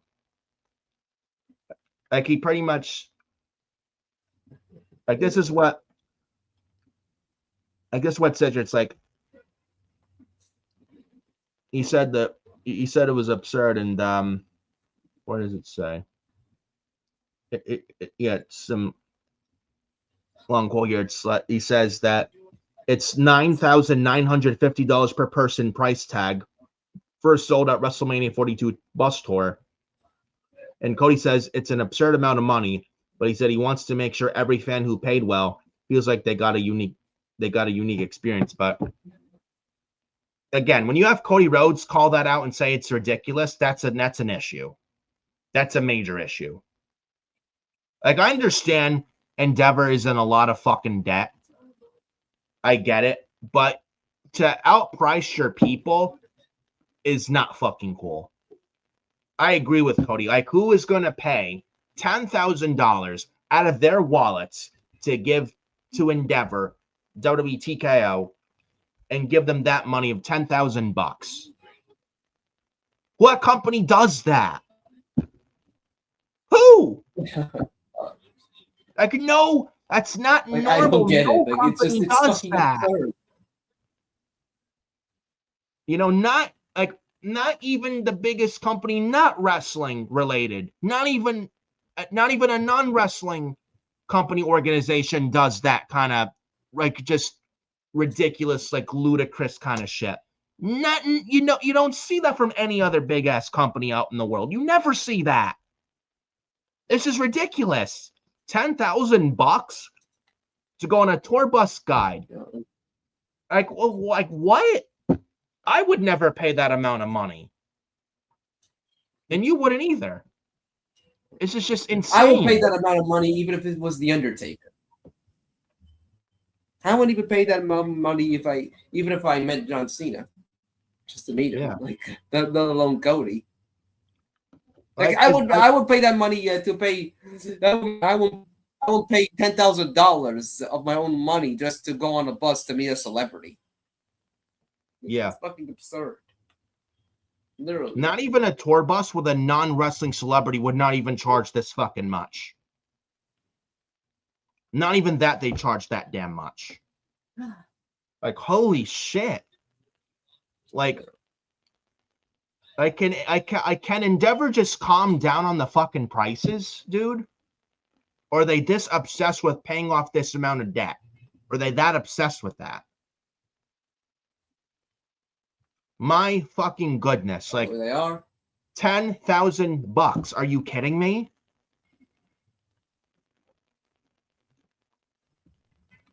Absolutely just insane madness here. Insane fucking madness. Moving on here to other news.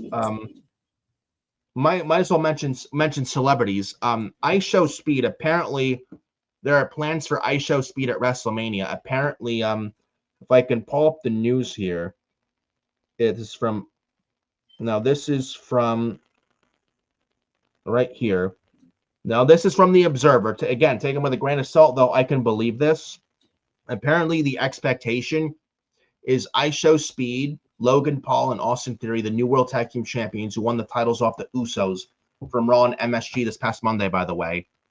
IShowSpeed, Logan Paul, and Austin Theory of the Vision versus the Usos, Jimmy and Jay, and LA Knight.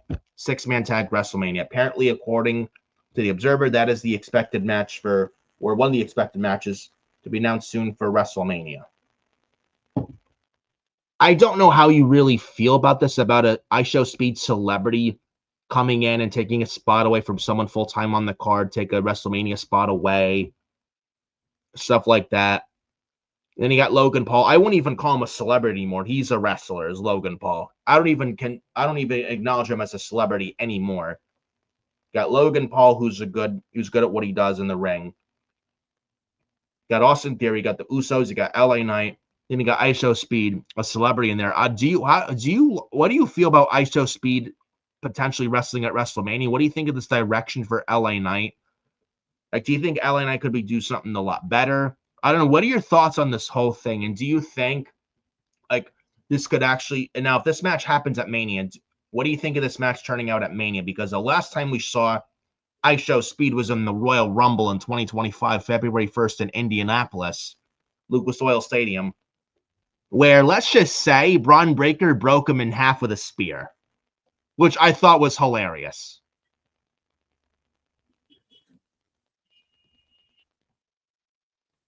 Yeah, he broke him in half. He folded him like an accordion. Yeah. Literally, like, he runs back forth fast both sides, and he hits him, literally breaks him in half with a fucking spear. Pretty much kills IShowSpeed before eliminating him. But after IShowSpeed did a backflip.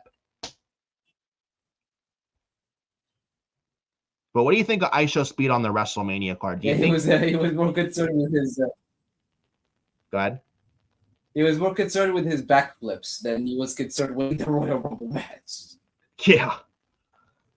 Yeah, but what do you think of IShowSpeed on the WrestleMania card? Do you like it? Do you hate it? Do you think it's taking a spot away from a full-time performer at WrestleMania?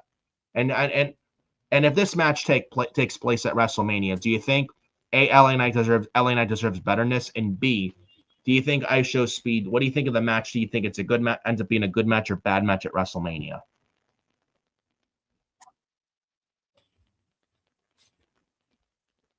I mean, what else are they going to do with LA Knight on the show? You know, I mean, you're not going to get Chris Jericho. He's back in AEW last night. We'll talk about that. So Chris Jericho is out of the equation for LA Knight at WrestleMania. Gunther's wrestling Seth Rollins. It's not going to be Bron Breakker. He's not cleared in time for Mania. You know, Bronson Reed's out. So I guess LA Knight's shit out of luck here, but I don't know. I wish after Mania that LA Knight and Vision feud, I so wish upon a star after WrestleMania they end that fucking feud. LA Knight has been feuding with the Vision for almost a year. It's felt like ages. Like, can we end that feud already with the Vision and LA Knight. I'm hoping after Mania they end that shit, dude. I really do. Honestly. So before Adam Carl unmuted himself, hold on. I'm surely he'll be back really soon, but let's see here. Wait, hang on, wait. No worries, guys. No worries on that, guys. But yeah, I mean, Logan Paul, not worried about him. I don't even consider Logan Paul a celebrity anymore. He's more of a wrestler to me at this point. IShowSpeed at wrestling at WrestleMania. I don't know how he turns out. I hope it works out. Right now, I have a little doubts. I'm sure he'll probably do fine if because LA Knight knows how to carry. Logan Paul knows how to carry as well. Austin Theory's a good wrestler. And it's a 6-man tag, so like if it was one-on-one IShowSpeed in a match one-on-one, I would have a lot of major concern. But if it's a tag team match or 6-man tag or 8-man tag or like at this case in point 6-man tag, and IShowSpeed doesn't have to do much of the work and much of the heavy lifting, so I guess it should be the match if that match happens at Mania, that match at Mania, it might be fine. IShowSpeed might prove me wrong, but we'll see. I mean, if Bad Bunny can show up and do well, I'm sure IShowSpeed could do it as well. And same thing with Logan Paul. I remember Logan Paul and The Miz versus Dominic and Rey Mysterio at WrestleMania 4 years ago. I think they were in Dallas for night 1 for WrestleMania 38, which I was at that show live. And the match surprisingly was actually really good. And Logan Paul shut a lot of people up, including me. And he put off some really flashy moves out there. I think he even wrestled The Miz at SummerSlam 2022 and at Nissan Stadium, I think in Nashville or Memphis, Tennessee. I think it's in Nashville. Correct me if I'm wrong. It's either Nashville or Memphis, but at SummerSlam 2022, Logan Paul wrestled The Miz. And surprisingly, Logan Paul brought The Miz to actually his best match. And again, that match, Logan Paul was pulling off flashy moves, and he wrestled Seth Rollins at WrestleMania 39. Los Angeles Night 1 3 years ago. Also a very good match with Seth and Logan right there as well. So Logan Paul, I'm pretty sure could help IShowSpeed with that match as well. I'm sure it'll be fine, the match at Mania. I just think LA Knight could deserve better. But then again, there's not much pickings for LA Knight at WrestleMania. So what else do you do with him at that point? You know? But those are the plans for WrestleMania for IShowSpeed teaming up with Logan Paul and Austin Theory, new World Tag Team Champions from the Vision. Those 3 team up to face LA Knight and Jimmy and Jey Uso. That is apparently one of the matches soon to be, I guess, confirmed for WrestleMania, but let us know what you guys think on that down in the comment section down below. What do you think of this move? Do you like it? Do you hate us? Let us know in the comment section down below here on this video. Moving on here. Now, ladies and gentlemen, whatever Adam Carl gets back, we'll just move on without him. I guess till he gets back. But also other WrestleMania news here. I do got an update. Speaking of the Vision on Bron Breakker, there is an update on him. As I have some news on Bron Breakker. If I can pull up this news. Here we go. This thing never wants to load today. So now this is according to the Observer as well. Again, take this with a grain of salt. But apparently 2 things on Bron Breakker. It was gonna it said Bron Breakker was cleared, but I guess not by WWE doctors as well. And they say, and Meltzer says Gunther and Seth Rollins was planned for weeks. I don't believe that at all. But with Bron Breakker here, looks like he is cleared, but not for Mania. But it looks like he's doing okay here. Now, Breakker has been sidelined since suffering a serious hernia injury on the February 2nd edition of Monday Night Raw. Now,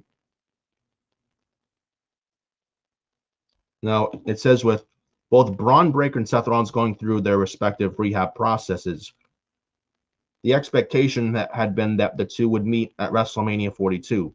Now, that obviously changed when Gunther returned after 3-week hiatus on the Raw from MSG this past Monday, where he choked out Seth Rollins in the sleeper, and then Gunther pointed the WrestleMania sign. So we are getting Gunther versus Seth Rollins one-on-one at WrestleMania in a one-on-one match. A fresh match.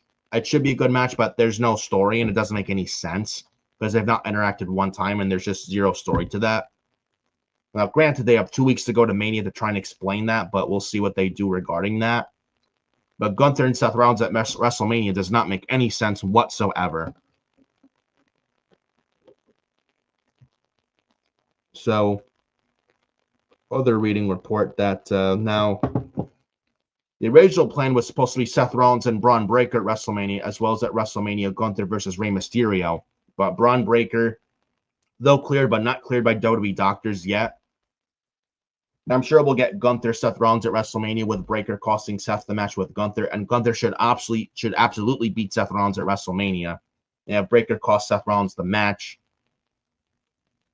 And then Gunther versus Rey Mysterio. Rey Mysterio was still injured with injured ribs, and he looks like he can't make WrestleMania still, unfortunately, so he's going to miss WrestleMania, unfortunately, this year, just like last year.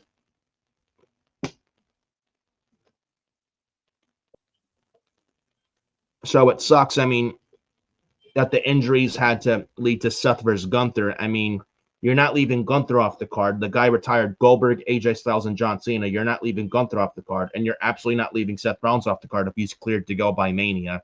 So I feel like I pretty much have no choice but to do Seth and Gunther one-on-one at WrestleMania, where it was supposed to be Gunther, Rey Mysterio, and Seth Rollins and Bron Breakker, but I think the injuries really fucked up their plans. You know, and they had some injury bug, and I guess, like, I guess I'll cut the WWE some slack because of injuries. I mean, imagine if Rey Mysterio didn't get hurt and Bron Breakker was good to go by Mania, and now we get Seth Rollins and Gunther at Mania. I don't know what's your thoughts on all this, man, with this situation here. Honestly, I don't mind them doing the match, Gunther and Rollins. I mean, they're two of the best in the company.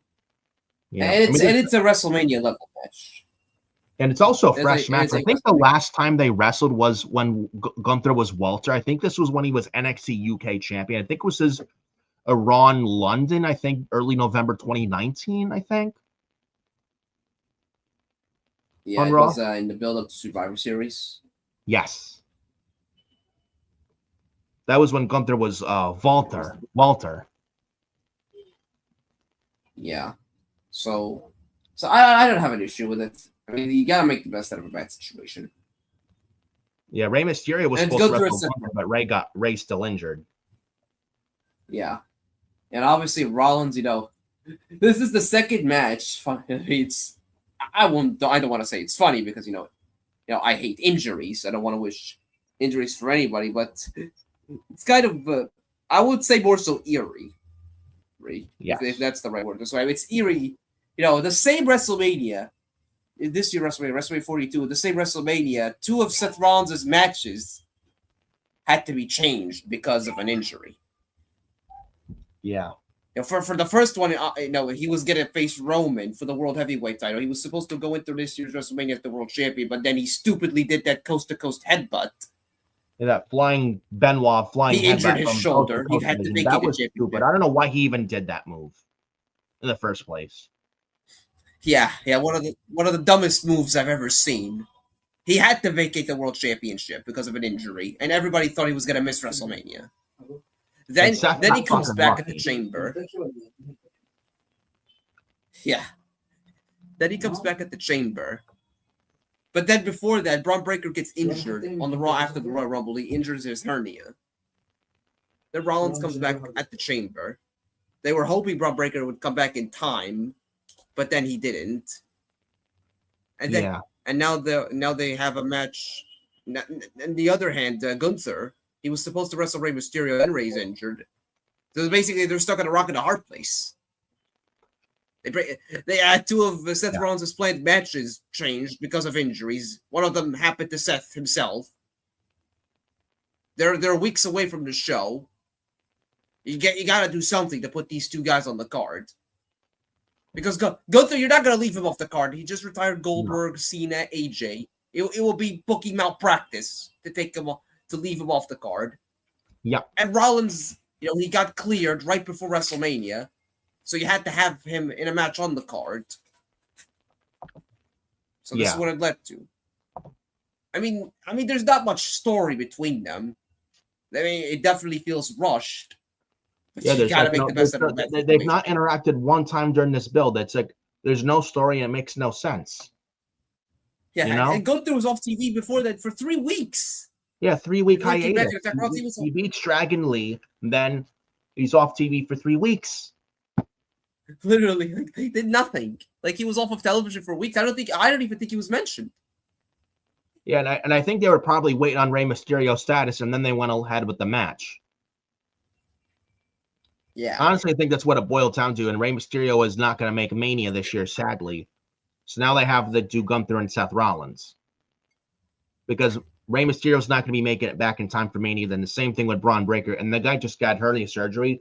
And at the same time, do you really want to rush hernia surgery? Honestly, no. The guy had really serious hernia surgery. It's something you don't fuck with. So with Gunther and Seth, Gunther and Heyman, like, what do they have to do with each other? Unless Gunther and Heyman made a favor with each other, where Gunther and Seth at Mania, Gunther, if you win, I'll grant you something big. And you have Breakker cost Seth the match with Gunther at Mania. Breakker returns at Mania. Breakker and Seth have their story coming out of Mania, which would be nice. And have Gunther go over, and Gunther should not lose, period, this year. He should absolutely beat Seth Rollins, but have Breakker cost Seth the match. Yeah, absolutely. Absolutely. Though Gunther's the career killer, you want to put Seth Rollins' career on the line? No. That's what I'm saying. This match doesn't make any sense. I mean, there's not even that much story. There's no story. There's not much story. Literally, but then again, what else can they do with these guys? Like Gunther's wasn't gonna wrestle for a world title. You're not gonna Seth put him Rollins in the. Would have defended. You're not putting him in the Andre the Giant Battle Royal. I'll tell you that. Fuck no. Yeah, you're not gonna have Gunther like winning the Andre the Giant Royal Battle Royal. They don't even do that at WrestleMania. You're not gonna have him win the Andre the Giant Battle Royal, and then he goes on like night 1 of WrestleMania, parading around with the useless trophy. And the Battle Royal doesn't mean anything. Winning that Andre the Giant Memorial Battle Royal doesn't mean anything. It means nothing. Like you were not gonna have Gunther the goddamn Andre the Giant Battle Royal. That would be a waste of his talent. Like, imagine going from retiring John Cena, Goldberg, and AJ Styles to winning the useless, meaningless Andre the Giant Memorial Catering Battle Royal. Oh my God. That would be absolutely creative malpractice. That would be absolutely how you bury awful. Somebody. Yeah, that's how you bury somebody. That's how you kill all their momentum, putting them in the Andre the Giant Battle Royal. Oh, but Carmelo Hayes won it last year. Bronson Reed won it 2 years ago. Bobby Lashley won it 3 years ago, and others won it like Madcap Moss and Jey Uso and Braun Strowman and others like Matt Hardy and Mojo Rawley and The Big Show, Baron Corbin, Cesaro. They all won it. What does it mean to win this fucking trophy? Nothing. It means fuck all, zero. It means as much as winning a hot dog eating contest. I could be in the Battle Royal and I could win it, and guess what? It would mean nothing. It would mean nothing. Absolutely nothing. You could even be in it and win it. Would it mean anything? Of course not. No.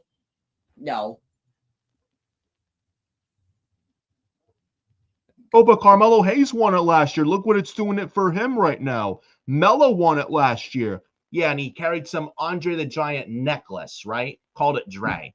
Yeah. Some prestigious Battle Royal, huh? Yeah, and then he spent like 3-4 months losing in tag matches with The Miz.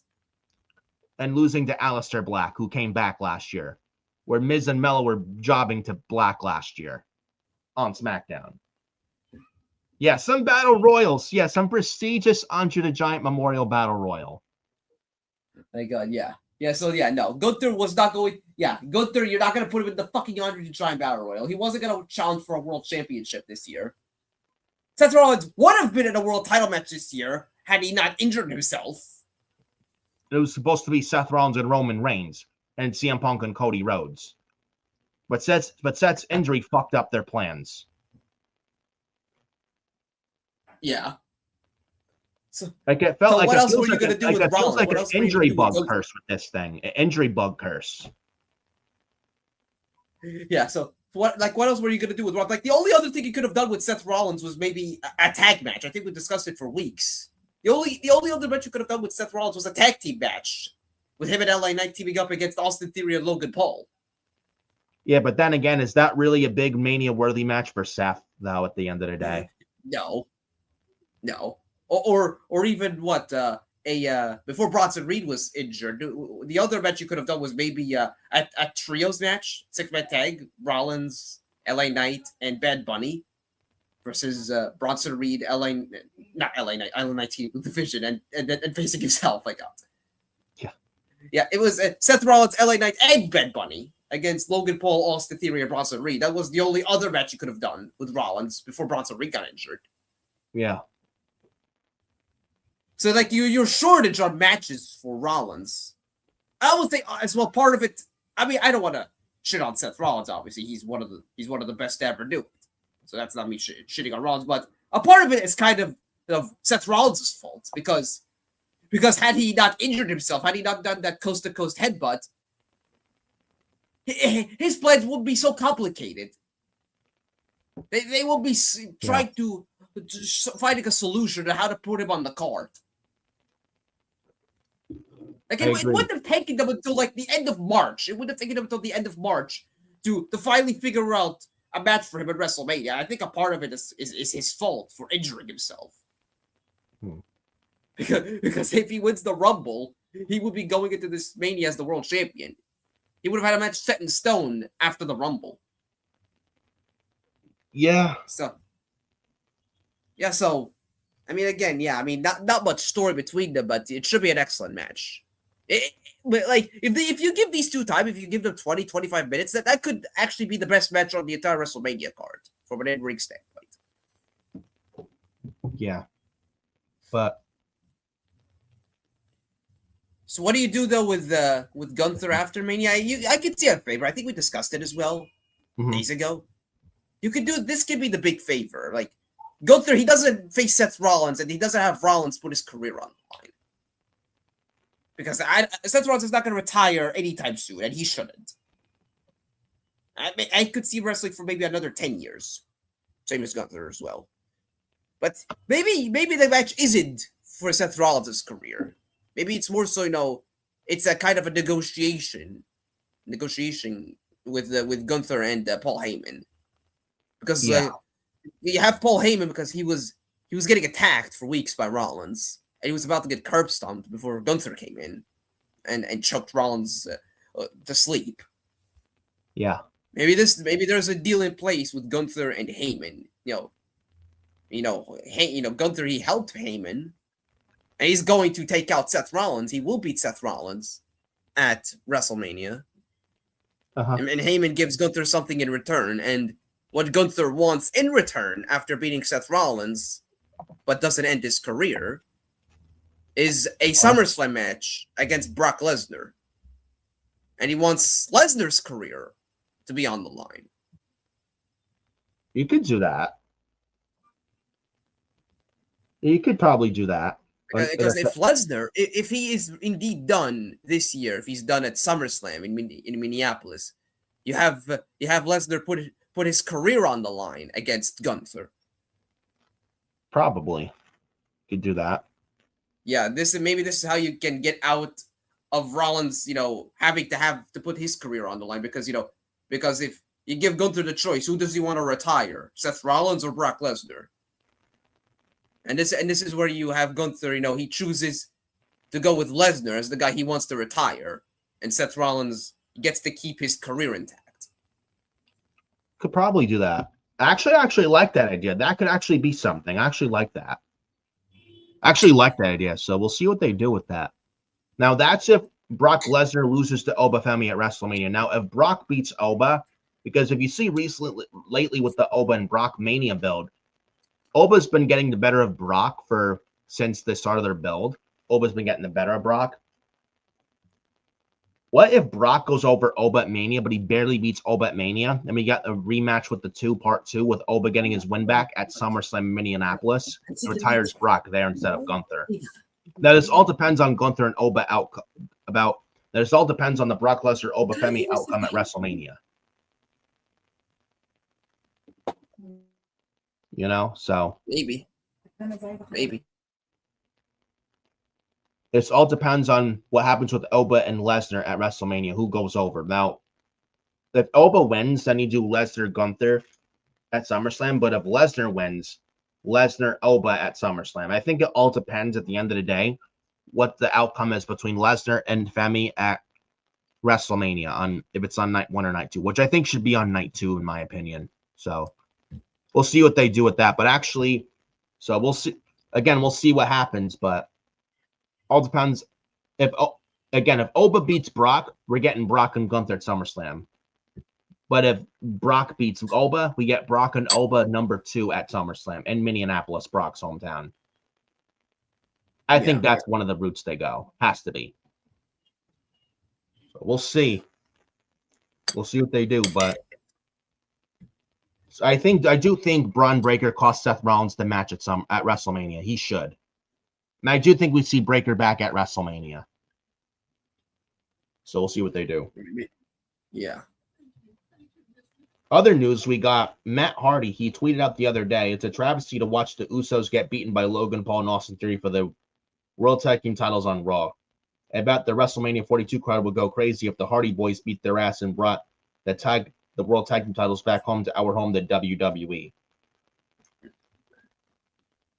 I've seen this tweet. I don't think it really means anything because I think we get Vision and IShowSpeed versus Usos and LA Knight at WrestleMania, but there's that partnership with TNA and WWE.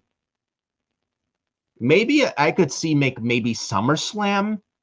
Maybe the Vision, Logan Paul, and Austin Theory versus the Hardys for the World Tag Team titles at SummerSlam in Minneapolis, and the Hardys win the titles there.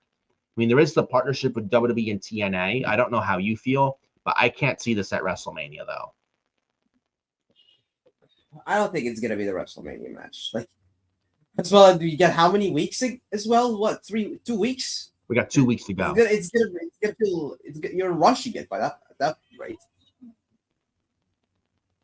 Yeah, unless Logan Paul and Austin Theory, the Vision, have some open challenge, which I don't want to see. I think they do too many. I think WWE lately is doing too many open challenges lately.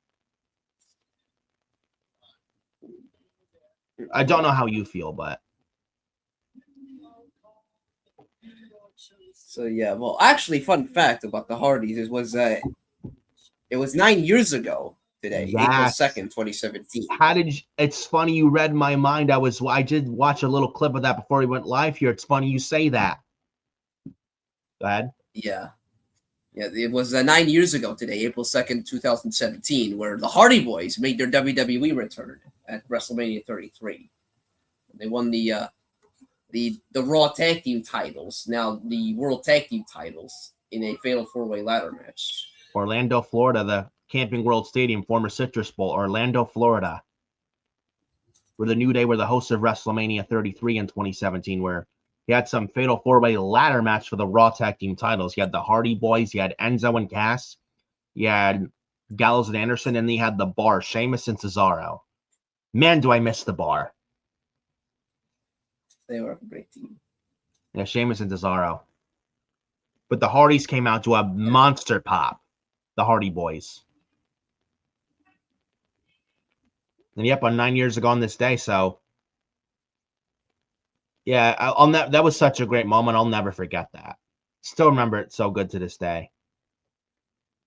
They were gone for like a long time, and then they came back. And they won the Raw Tag Team titles. Yeah, Jeff Hardy hit some swanton on the outside through a ladder. Matt did it to Jeff. Matt did some twist of fate off the nearly top of the ladder, and then Matt grabbed the titles. Yeah, I think Jeff. I think he did the swanton on top of the ladder, through the ladder on Cesaro. Was it Cesaro or was it Sheamus? Yeah, it was Cesaro, and I think it's Jeff's leg hit Sheamus's ribs. Yes. Yep. You're right. Yep, that was Jeff, and then Matt, I think, hit Carl Anderson with the twist of fate. Did Matt off the nearly top of the ladder? Yeah. And I think Gallows and Anderson were the Raw Tag Team Champions at the time as well. And Matt and Jeff won the titles. WrestleMania. What happened? And they were the defending champions. Yes. WrestleMania. It was Gallows and Anderson. Yeah, what a moment that was, man. But man, what a moment that was. The rumors are going rampant. They were leaving TNA, and then they were in Ring of Honor for a month, and they came back home to WWE. That was crazy, man. Just what? Yeah, then the New Day's like, this match will now be a fatal four-way. I wonder who the fourth team will be, and everyone's chanting delete, delete, and their party's music hits, and everyone went fucking crazy.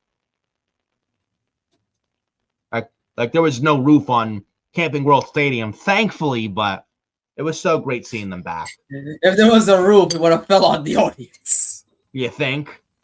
Just based off the monster pop they fucking got, both Matt and Jeff Hardy.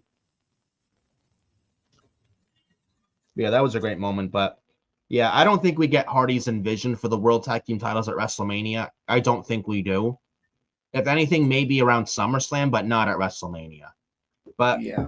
Speaking of the Hardys, whenever their TNA deals are up, and they're around everywhere, ACW, which I have the ACW shirt, by the way, for Awesome Championship Wrestling. Shout out to ACW and Hale Collins, by the way, the owner of, one of the owners, rather, of ACW, along with Vic Delicious of the now current tag team in ACW and the current ACW World Tag Team Champion. Shout out to all those guys.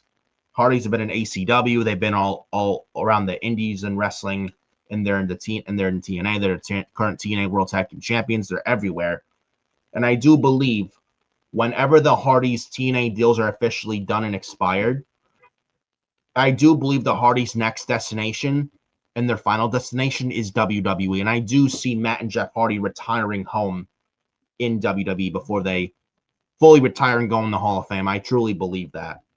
And even in their 50s, they're still going. I know it's in a tag team, but it's crazy how Matt and Jeff are still going in a tag team, even for their 50, even with their age in their 50s. It's insane to see how they can still do it for their age, both Matt and Jeff Hardy, and they look good for their age. Especially with the kind of bumps that they used to take, especially Jeff Hardy. All those one of the greatest like top of the ladder. Yeah, one of the greatest tag teams of all time, and still are to this day. Yeah, absolutely. You know, so when I don't know when their TNA contracts are so I don't know when their current TNA contracts are up, but I would not be surprised if they go back to WWE as soon as their TNA deals are done. I think that's where they end up after their TNA deals are officially done and they become free agents. I would not be shocked at it at all, and I think it is right they go back to WWE when their time in TNA is done, and they go back to WWE. They have one more run there as a tag team, at least, and then at least the Hardy Boys tag team can go in the Hall of Fame. You know, maybe Jeff Hardy gets one more singles run in WWE. Who knows? We'll see. But I do think ultimately the Hardys end up back home in WWE when it's all said and done. So we'll see what happens on that. But I do think the Hardys end up back home at the end of the day in the WWE. Speaking of TNA, Steve Maclin, he recently unfortunately got injured at TNA Sacrifice, which I think was on Friday, same day as SmackDown this past Friday. He wrestled Mike Santana at Sacrifice, and Steve Maclin got kicked in the face real hard, super kick from Mike Santana, and Steve Maclin got some kind of concussion. And also, I know we say LOL TNA, right, bro? But this I cannot. Yeah. Good on TNA. Referee Aubrey Yeah, I Edwards. really think can't is her see. name. Go ahead. Yeah, I can't really say LOL TNA on this. I know we usually say this on this channel, but on this I will give them credit. They made sure that Steve Maclin was okay. See, OVW, take fucking notes. Oh, stop bullying OVW. Stop shitting on them. They deserve it. They absolutely fucking deserve it. Yeah, here's TNA. There's the TNA referee. She immediately saw that there was something wrong with Steve Maclin, and she held back Mike Santana. I don't know the name of the referee, but I think it's Aubrey Edwards. I think there's an Aubrey Edwards. No, she's working in AEW. Now, I don't know the other referee, but she's a female referee in TNA. She after Santana hit the super kick on Maclin, she held back Santana because she wanted to check on Steve, and she did the X sign right away. Did the X sign? That's how you know something was wrong. That's how you know there's something wrong when the referee is doing the X sign. And even Mike Santana went to Steve Maclin to check on him and make sure he's okay, not just the referee.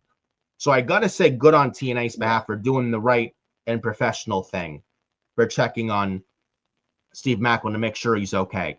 See, this is what OVW should have done with the referee recently at OVW. Oh, but it's just a referee. Fuck off. Fuck off. Like, the referee was having a damn seizure, almost lost his life. And you're more concerned about getting your shit in than checking on the referee, making sure he's okay? Yeah, fuck OVW on that. This is what they should have done, what TNA did here. OVW, take some fucking notes. Yeah. Exactly. Now, instead of being more concerned, like, you're more concerned about getting your stuff in a match than checking on the referee. He was shaking, having seizures, and you see one of the wrestlers in the match at OVW just kick the referee, shove him out of the ring, like what the fuck? Like, how fucking unprofessional is that? They kick him like he was a sack of garbage. Unbelievable. And the owner of the company, OVW, Al Snow, he goes online, makes an apology, right? Oh, we care about the safety of our performers. Yeah, right. Yeah, right. I don't believe that for a second. You cared so much. You cared so much. One of the talents in the match kicked the referee while he was having a seizure. Unreal. Unfucking real. I'm glad TNA did the right thing, and good on them. They 100% did the right thing, checking on Steve Maclin right here. Yeah. I think there's an update, speaking of him, on Steve Maclin as well. There is some positive news, I believe, on Steve Maclin in his recent concussion. Now, I was speaking with John Alba, FSI's The Takedown. Not a big fan of John Alba, but Silva provided an update on Maclin and TNA. They said he cleared all of his tests and he was released back to his hotel for the night as well. So it looks like Steve Macklin's okay. Thankfully. It looks like he doesn't have a concussion. Thank God. He got really lucky if that's the case. Yeah. You know, I'm glad he's okay. I wish him a speedy recovery and stuff, but man, oh man, he got so lucky. This could have gotten really worse and bad than originally thought. Right here, and I'm glad TNA did the most professional and right thing. That was good on them. Good on TNA. I know we say LOL TNA here on the channel, but with this instant, good on TNA for doing the right thing. Yeah. And doing the professional thing. They did something that OVW didn't do and should have done. So good on TNA on that. To check on the health and safety of their performers. And acting like a professional company. So good on them.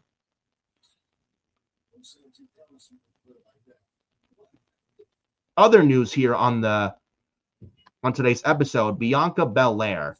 She apparently is beginning training for a WWE return. I like this.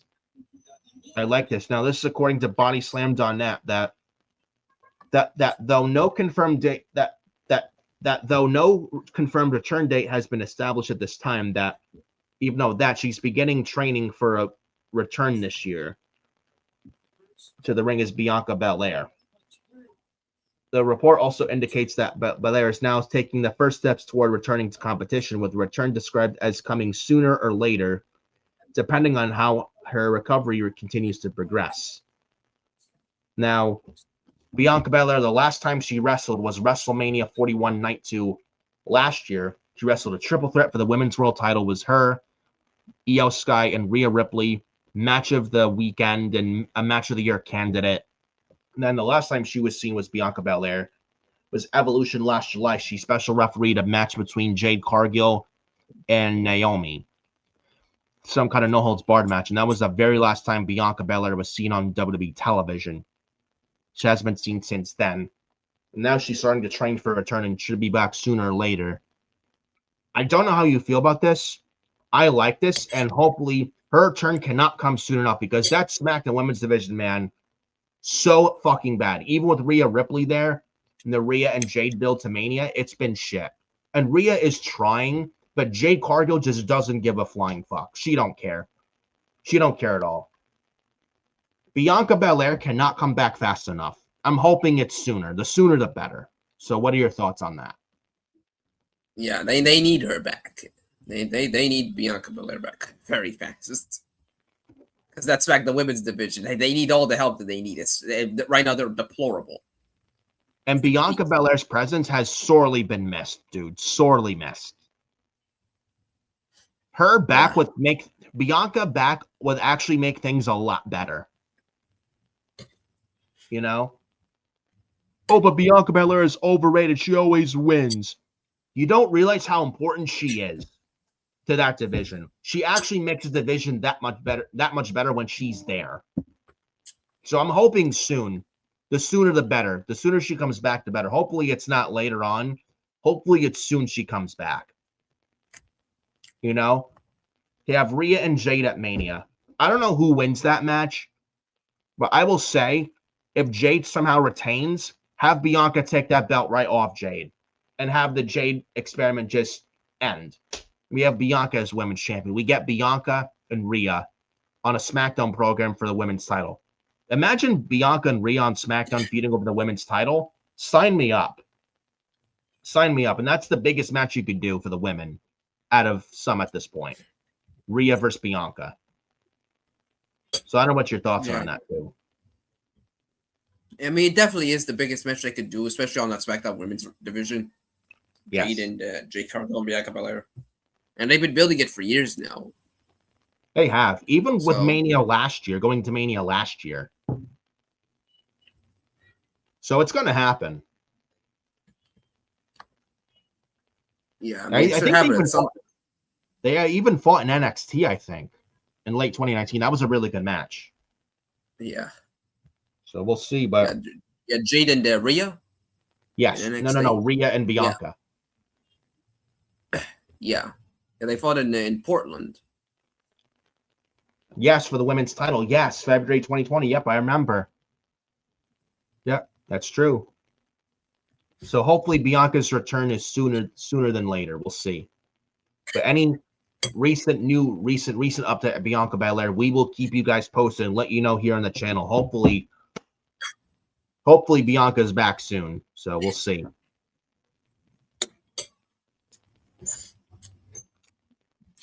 Another report here, Becky Lynch, she said, quote, "The door is always open for Mercedes Mone to return to WWE." Now, I think it was speaking on the Cheap Heat podcast. Lynch was asked about the legacy of the Four Horsemen and whether there's more left for the group to accomplish together. She was enthusiastic about what the foursome has already built, while acknowledging the obvious reality that the group is not currently whole. And she mentioned here about Mercedes/Sasha. Lynch addressed Mercedes' absence directly. Well, we're not all here, Lynch said. You know, the door is always open to Sasha. So I think that's one of those things you can go back at any time, and it will always be fantastic. Now Monet, who competed in WWE as Sasha Banks before departing in 2022, or she walked out with Trinity/Naomi, where they dropped the women's tag titles on the desk of Johnny Ace and Vince McMahon, who are both no longer there, by the way. Remember that? Yeah.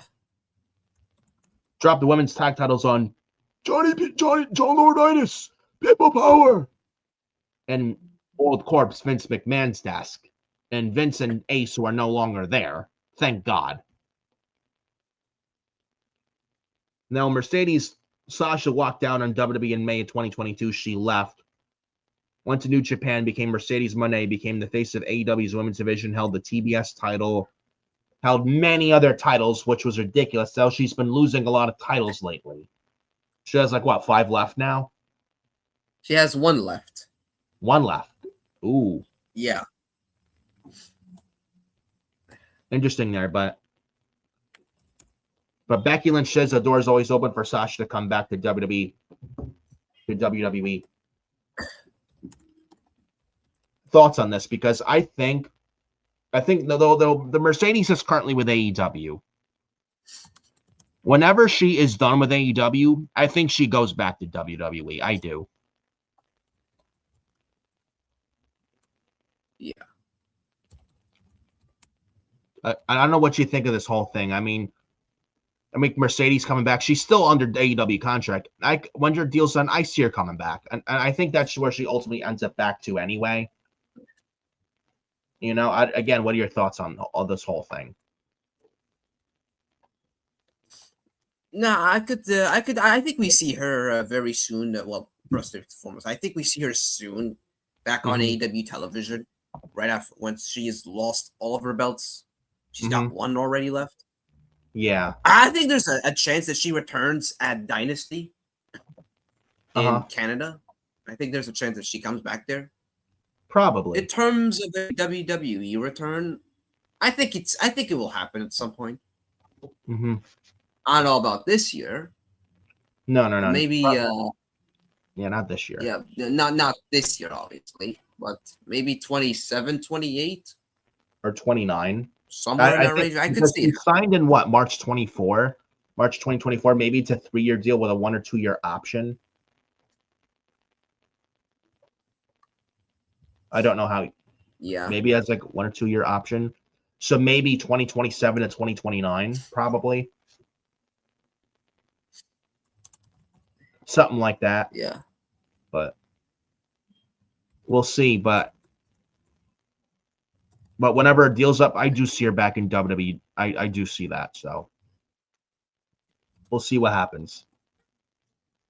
And then to the shows with this week. SmackDown this past Friday. What did you think of SmackDown this past Friday, bro? Man, what an exciting show that was. Oh, but we got Sami Zayn winning the United States title, which Sap spoiled, by the way. Fightful. Sappy boy. That's good old Sappy boy. boy. Sean Ross Sapp. Sappy boy. Sapp. Sami Zayn beat Carmelo Hayes to win the United States title, and Trick Williams pretty much cost Melo the title. We got Sami Zayn versus Trick Williams announced for WrestleMania, and it's also for the U.S. title, where Nick Aldis, the SmackDown GM, told Trick Williams, "You're going to be wrestling at WrestleMania." And Sami told Nick Aldis, "I'll get on WrestleMania somehow. You'll see." And Carmelo Hayes had a U.S. title open challenge, and Sami Zayn answered it. Sami beat Melo for the U.S. title. Now we're getting Sami and Trick for the U.S. title at WrestleMania.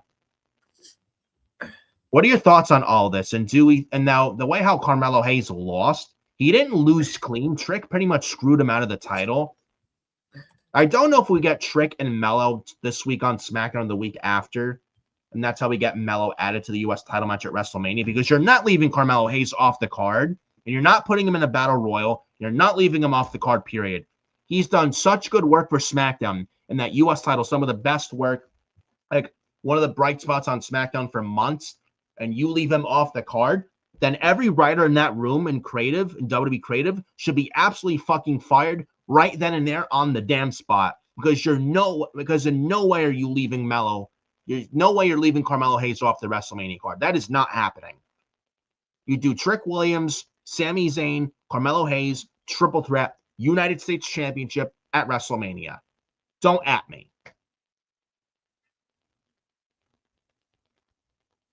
Absolutely. Absolutely. And who knows? Maybe you add Ilya Dragunov to this because you're not leaving him off the card either. Him and Dragunov have been having a story too. Or maybe we get Melo and I don't know. I don't know what they do with Melo, Dragunov. Maybe we get Melo and Dragunov one-on-one with no title. Because I don't think Dragunov's beat Melo. What do you do here? Do you triple threat this match? Do you fatal four-way the match, U.S. title match at Mania? What do you do here? I think we get. I think you could do a multi-man match, especially the way they booked it, having Trick Williams costing Melo the championship. I think that's you can have Carmelo Hayes confront Nick Aldis on SmackDown. Yeah, saying I was robbed. I should still be the U.S. champion. Trick Williams robbed me, and he's demanding to be put in the U.S. title match. And this is how you could get Carmelo Hayes in the U.S. title match with Trick Williams and Sami Zayn. Yeah. You can find a way. Melo, Trick, and Sami. And then if you want Dragunov, and if you want to add Dragunov, you can. I wouldn't mind that. And he should be on the card, too. He should not be in the Battle Royal at all, either, as Dragunov. So at least a triple threat, if not that, a fatal four-way. Either way, I would have it be a multi-man match at WrestleMania for the United States title, like they're doing on Raw with the Intercontinental title. You got Penta, you got Dragon Lee, you got Javon Evans, you got Rusev, and then you got JD McDonough. It's apparently some 5-man match for the IC title at WrestleMania, apparently. And apparently, according to to Meltzer, did you read something according to Meltzer how the challengers got in this match was they won qualifiers on main event, which I don't believe. They qualifying matches on main event or matches that never happened? Like, is Meltzer just throwing shit at the wall because he's begging for a job? Let me see though. Let me see if they actually did the matches on main event. Let me check up YouTube. Well, I was at Raw in the Garden for main. Well, I was at the Garden for Monday for Raw. I think before Raw they taped main event. They had Rusev beat Otis. I think on the show they had Rusev beat Otis. That I did see. Let me see the rest of the matches. Let me see. Yeah. Main events. Let me see. I don't know. They had Rusev beat Otis. I think you had the Americanos on there, I think. No. Javon Evans beat one of the Americanos. I think it was Rayo Americano. I think it was Rayo Americano that Javon Evans beat on main event in MSG this past Monday before Raw as well, which I was there live. Javon Evans beat one of the Americanos. Well, on main event, I did. I think Dragon Lee faced Brooks Jensen. No way that's a qualifier, no? I don't think it was a qualifier match. Yeah, no way. I don't believe that. It wasn't a qualifier. I really believe Meltzer's just throwing shit at the wall, hoping it sticks. Yeah, but they did announce it as a qualifier match for the IC title, like Dragon Lee and Brooks Jensen. Brooks Jensen isn't even on the main roster. No, he's an NXT or Evolve. Something like that. How is he somehow going to get a qualifying match for the IC title? Yeah, I don't get that. But my goodness, but yeah, the U.S. title match at Mania should be a multi-man match. You know, just my opinion. We also got on SmackDown the Randy Orton promo explaining his actions. He cut a nice promo here, but then Matt Cardona came out and punched Orton, and then it led to Randy Orton versus Matt Cardona in the main event of the show later that night for this past Friday SmackDown. We had the Bella Twins versus Charlotte and Alexa. Oh, joy. Do you love this? Oh, joy. The Bellas beat Flair and Bliss after one of the Bellas rolled up Bliss for a 3 count. Yeah, moving on. Yeah, it was Brie who rolled up Bliss. Yeah, botch mode. Instead of Brie mode, botch mode. Why are the Bellas still on my TV in 2026? I'd love to know. Oh, but they are mainstream. But I'm happy to see the Bella twins back. Yeah, the 5'10" Bella toxic fan base that wanted to see them back. The 10 Bella fans who wanted to see them back. Trust me, nobody wants the Bellas on TV. Nobody wants them there. Trust me on that. So moving on from that, we also had Rhea Ripley versus B-Fab. Like, who cares? Who cares? This Rhea Ripley Jade Cargill build is not good. It's dog shit. I'm sorry. It sucks. The less I talk about this, the better. Moving on. Jelly Roll versus Kit Wilson. Thoughts on this? And Jelly Roll got like 4 segments on the show, by the way. When you have Jelly Roll get 4 segments on SmackDown, that's a problem. Kit Wilson. Oh, Jesus Christ. Fucking Kit Wilson, man, who yells toxic. Yeah. I'm toxic every time I see fucking SmackDown every Friday. Holy shit. Yeah. And Jelly Roll beat Kit Wilson. Did you like this or did you? I'm moving on. It was actually all right. Fair enough. It was actually okay. Jelly Roll did well out there. But yeah, he did all right out there. I mean, I will say this about Jelly Roll. He seems to improve. He seems to want to be better at it. Yeah, he has lost weight too, so I got to give him. I mean, he took some bumps. He did some offense. He didn't look too out of place, but to have him pop 4 segments on the show, like, come on.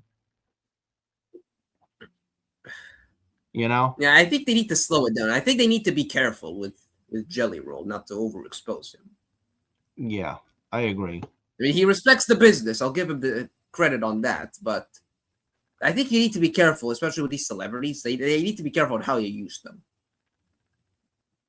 I agree, but then we had Jacob Fatu and Drew McIntyre in their segment where they're beating the crap out of each other. Then Nick Aldis announced Jacob Fatu, Drew McIntyre for WrestleMania, and it's unsanctioned. I did hear a rumor that this was going to be Hell in a Cell, by the way, but they did unsanctioned. What do you think of the stipulation unsanctioned? Should have been Hell in a Cell? Because I think Hell in a Cell would have been better with these two, and it makes sense. It's gonna be their first. It's their first match. It's their first match together. So I don't think you do a Hell in a Cell match as a first match in a rivalry. I don't know, but we'll see. So I actually prefer the unsanctioned stipulation. And he could still Jacob Fatu go over. So this should be good. I would have Jacob still win this, but. Yeah. I mean, unsanctioned isn't bad. I would have preferred Hell in a Cell better, but Jacob Fatu, Drew McIntyre is officially announced for WrestleMania. Should be good, so we'll see.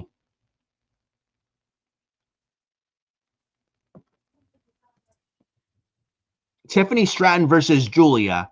1-on-1. This was going to be for the women's U.S. title. Then they did it. Oh, it's non-title. Like, what the hell was that? Hilarious. Oh, stop complaining. Oh, you bitch and complain too much. If you hate this, why do you watch? Just stop watching.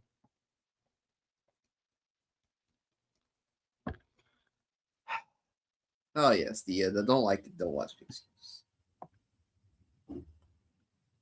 They originally advertised this match as a title match, and then you do a non-title? Like, what is that? Like, what the hell is that, dude?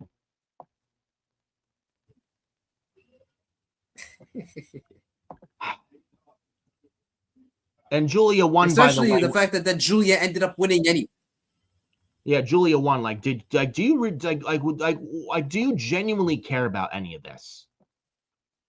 And seeing this here, tells me Like, I what don't was think this? we get Julia and Tiffany Stratton for the women's U.S. title at WrestleMania. I don't think we get that match at Mania.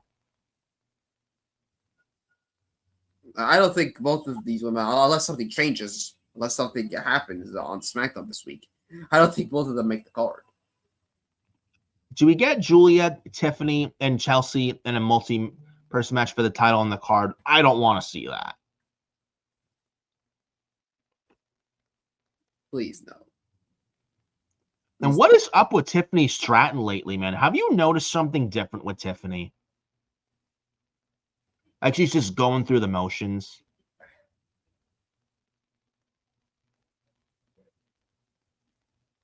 Like she hasn't done something, anything overly exciting since coming back. Like something feels And off we're now in with April. Tiffany Stratton, man. What the hell's going on with her? Like she's just going through the damn motions. Really? Look where Tiffany she has Stratton was nothing, to last do. year. Look at her a year later.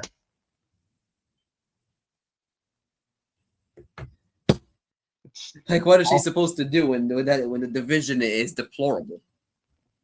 Yeah, it's What absolute is she dog supposed to shit. do? Yeah, it's absolute dog shit, dude. Yeah, like what is she supposed to do? Yeah, Yeah, like what is she supposed to do? yeah. And then the main event of SmackDown on Friday, Randy Orton and Matt Cardona. Orton wins with an RKO. Cardona gets little offense, and Orton beats him. And then we get a 10-minute pull-apart brawl. Shocking. Cody Rhodes and Randy Orton. And this goes for like 10 ages, right? Then you get Jelly Roll out there. Eats an RKO from Orton, and then that was end of SmackDown on Friday. Did you love this? Did you so love this pull-apart brawl, bro, that lasted like 10 decades? Yeah, you had these security geeks. Yeah, the biggest jobbers in Separating Randy Orton and Cody the Rhodes. WWE security guards. Where do they find these fucking guys? Do they find them in a lab? Yeah, right. But like this pull apart brawl, man, that like fucking lame. This Paul Bart brawl. It felt like it wasn't going to end. You have these two, Cody and Randy, go what 10 minutes in a pull apart, meaningless brawl. They don't And even. then I Jelly don't think Roll. they laid their hands on. I don't think the either guy laid their hands on the other that much. It wasn't even that much of a brawl anyway. And then security guards trying to separate them, and they all beat this one up. It's like, what the hell is that? Then Jelly Roll gets a RKO. I hated this pull apart brawl. This pull apart brawl, bro. I hated it. I hated it. Yeah, like a Jelly Roll was like in 4 segments on this show. Yeah, There's no again, hate like to you Jelly said Roll. moments Like, ago, why does he you have got to 4 be segments careful on of the not show? overexposing Jelly Roll. Yeah. Like, what are we doing here? Thank God. Ah, And Jelly Roll was the most featured guy on this show. We're heading into WrestleMania, yet the guy that gets the most segment is Jelly Roll. holy shit. Like, again, no hate to the guy, but why is he given more segments than your WWE champion? Imagine if Jelly Roll helps Orton win the title at Mania. God, I hope not. Please. We don't need another Travis Scott incident from last year. Remember Travis Scott last year? Yeah. Yeah, he helps John Cena win the WWE Championship. And then we never see him again. Fiend. Oh, fuck me. Like, we don't need another Travis Scott. It was already bad enough with Travis Scott. We don't need another Travis Scott situation. But one with another celebrity. Yeah. Just keep it between Cody and Randy. Yeah. This is their story. Yeah. Oh, what about Ted DiBiase Jr. again? No. Fuck that. Fuck that. So that was SmackDown Friday. And then we had NXT and the Garden, the theater at MSG. 2 nights ago, Tuesday night, you had matches like Mike Santana and OTM versus Dark State. Mike Santana and OTM got the win, and OTM got the pinfall. I know, bro, you love OTM. You know, some people call them Crime Time 2.0, though they're not Crime Time. Yeah, I was so excited to watch this match that I was barely awake. I only watched this for Mike Santana. The OTM Like, got... why is he the... Though OTM, some people Like, call why him is it Mike 2.0. Santana the one winning the match? Like, Yeah, why is it Mike Santana the guy? Yeah, like why is it Mike Santana the one getting the win for his team? It's in New York. You're wrestling in the theater in Madison Square Garden. You have Mike Santana, the hometown guy, and you don't have him get the win for his team. I don't get that, man. I don't get that at all. So some people compare OTM to Crime Time, which is... When I catch these people.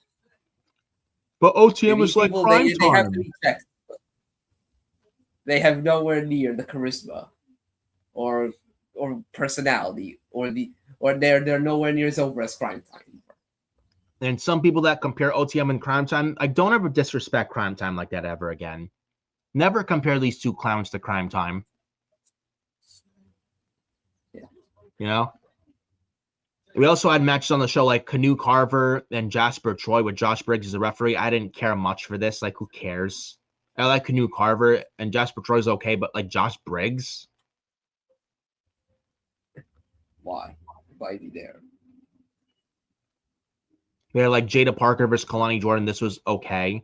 Los Americanos, Gracias versus Birthright. Los Americanos are getting the Vanity Project for the tag titles at Stand and Deliver.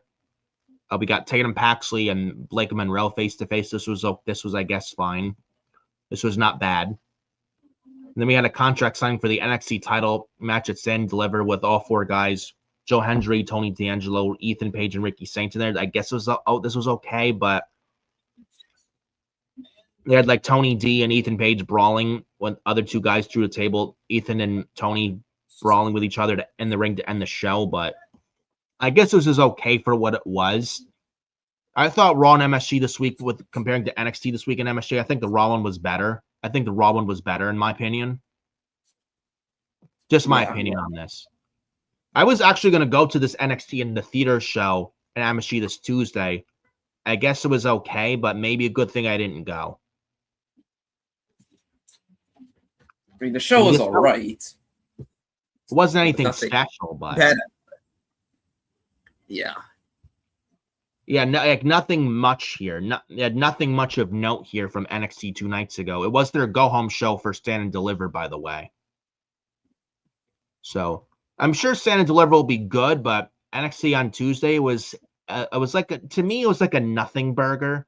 If you ask me, like a nothing burger, like a good old plain Jane hamburger. You know what I mean? Nothing on it, just the bun and the meat, nothing else. You know, felt like a nothing burger. Yeah. In my honest opinion.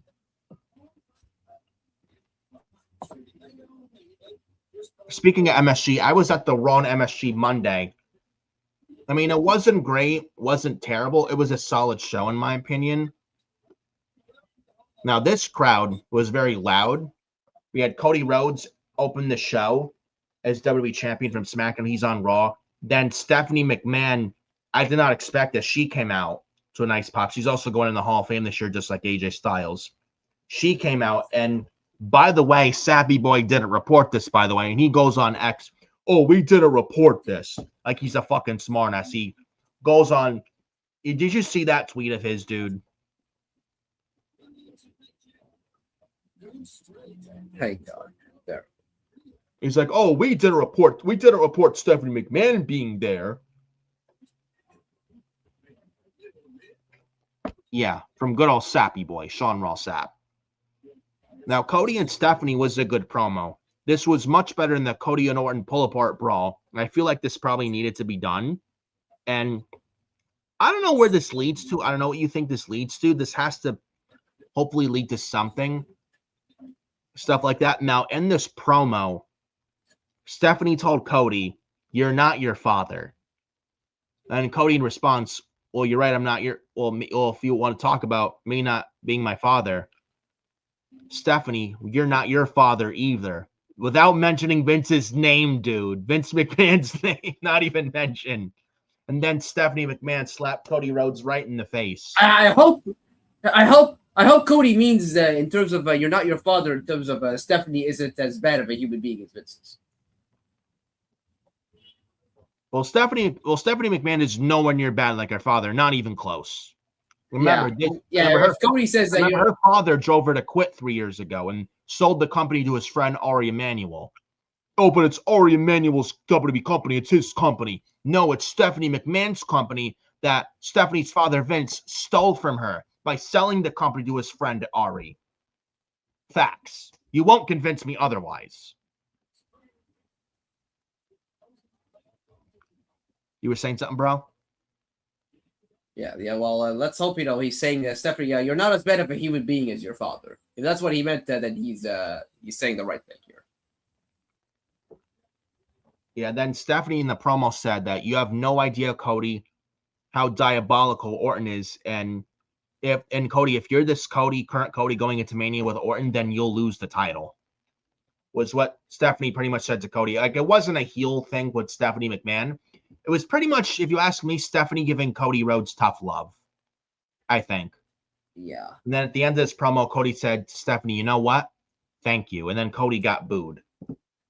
This has to lead to something. I don't know. I don't know if this leads to anything, but what are your thoughts on this whole thing? Yeah, I thought it was a great segment. This has honestly been the best segment Cody's had in a while. Yeah, and this honestly saved that what we got on Friday with the pull apart brawl. This kind of saved that. Yeah. Honestly. This was a good opener for Raw. It did not, and Stephanie McMahon on there, I did not expect. It was a nice surprise, and she just showed up. This was nice, I will say. Yeah. New York City street fight for the World Tag Team titles. Logan Paul and Austin Theory beat the Usos to win the World Tag Team titles thanks to Mama Logan Paul, handing Logan Paul the brass knuckles. Then he had LA Knight come out. He had IShowSpeed come out. And the Vision used the brass knuckles. I think Logan Paul, he knocked out Jimmy with the black brass knucks. And then Austin Theory pinned Jimmy, who was knocked out, to win the titles. And it looks like we might get Usos and LA Knight versus, we might get the Vision and IShowSpeed versus Usos and LA Knight at WrestleMania. Thoughts on this match? I thought it was all right. I mean, it's just so tiring though. We've already how many times we have seen the Vision against the Usos and LA Knight. Like how many times they've been feuding for almost a year. Rinse and repeat. Literally. What? I hope after Mania this feud ends. Seriously, I don't want to see LA Knight feud with the Vision ever again after WrestleMania. This is just going beyond ridiculous. Seriously. For real. And then we got the other segments on the show, like Liv Morgan coming out, and she cuts a promo. What I will say is Liv Morgan's got to cut out the greatest Royal Rumble winner ever. Yeah, that line of Liv Morgan, that I wish they'd cut that out. Literally, like she doesn't have to be over dramatic. Honestly, like she could keep it easy, keep things simple. Yeah. Though Liv Morgan, this was not a bad promo with Liv Morgan, and she mentioned Stephanie Betker's mother, calling her mother trash or puta or trash. Yeah. I mean, Liv Morgan's tough, and she said in this promo, her mother taught her never to back down from stuff. Pretty much, I mean, Liv Morgan, she is from New Jersey, so she's a tough little bitch. She's a Jersey girl, so. And then Stephanie Betker came out. People from Jersey, all people from Jersey are tough people. They are, yes. They're tough people, and they're hard to the bone. But Liv Morgan cuts this promo. Stephanie Betker comes out, throws the title down, runs to the ring to try and kick Liv Morgan's ass. And then Stephanie Betker is coming to Liv Morgan. Liv Morgan's like, no. Then from behind, and she was rumored to come back as soon as like this past Monday's Raw from MSG. Roxanne Perez, the Prodigy, blindside Stephanie Vatcare from behind. Roxanne and Liv beat on Stephanie Vatcare. And then Liv Morgan hits the Oblivion on Stephanie Vatcare. And Roxanne and Liv stands tall. I will say I'm very happy to see Roxanne Perez back, and she looks great, and I'm happy to see her back. Thoughts on this? Yeah, she was sorely missed. She was. Well, yeah, she was needed back really at some point. Yeah. Yeah. So it's good to see Steph. It's good to see Roxanne back. It was also nice to see Stephanie McMahon back as well, but it was also especially it was nice seeing Roxanne come back. She's back in time for WrestleMania as well, although not sure though if she's gonna have a match on the card. She probably won't, though she could factor it into Stephanie and Liv at WrestleMania. In my opinion. So we'll see what they do with that. But I'm happy to see Roxanne Perez back, and she was missed. And I'm glad she's back. Yeah. Women's tag team title match. Lash Legend and Nia Jax versus Bayley and Lyra Valkyria. The beginning of this match was very slow and boring, sleep-inducing. Then it picked up later on. And Charlotte and Alexa come out. Then the Bellas come out. They're brawling, and this match ends in a DQ. Match is thrown out. And we announce for WrestleMania, Fatal 4-Way match for the women's tag team titles. Charlotte and Alexa versus the Bellas versus Lash and Legend versus Lash and Nia versus Bayley. Lash and Legend. Is this a new team? Yeah, right. Lash Legend and Nia Jax, and then Bayley, Lyra Valkyria, and the Bella Twins, and Charlotte Flair and Alexa Bliss. Yay! Exciting. Yeah, exciting indeed, bro. Said no one ever. Do you care for this? Like, the women's tag title stuff lately has been some of the worst on TV. It has. But moving on, the less I say about this, the better. What not moving on, which was much I just better. hope they give Lyra and Bayley the tag title. Yeah, they need to. I hope they give Lyra and Bayley the tag title. Yeah, they should win the titles at Mania. No ands, ifs, or buts. And no, nobody wants to see the Bellas win the titles. Nobody wants to see that. Fuck that. We then get the next segment on the show. This was much better than the women's tag title segment. Brock Lesnar with Paul Heyman. Lesnar calls out Oba Femi. And Brock Lesnar's in his ring trunks like if he's about to be ready wrestling for a match. It was Brock Lesnar. And Brock Lesnar's like, Oba Femi, get your ass out here now. And this was the best part of the whole show on Raw and MSG this past Monday. And Brock Lesnar's calling out Oba Femi to come out right here now. Adam Pearce comes out. He gets booed. He's like, no, Brock, we're not doing this. And then Adam Pearce gets these security guards as well.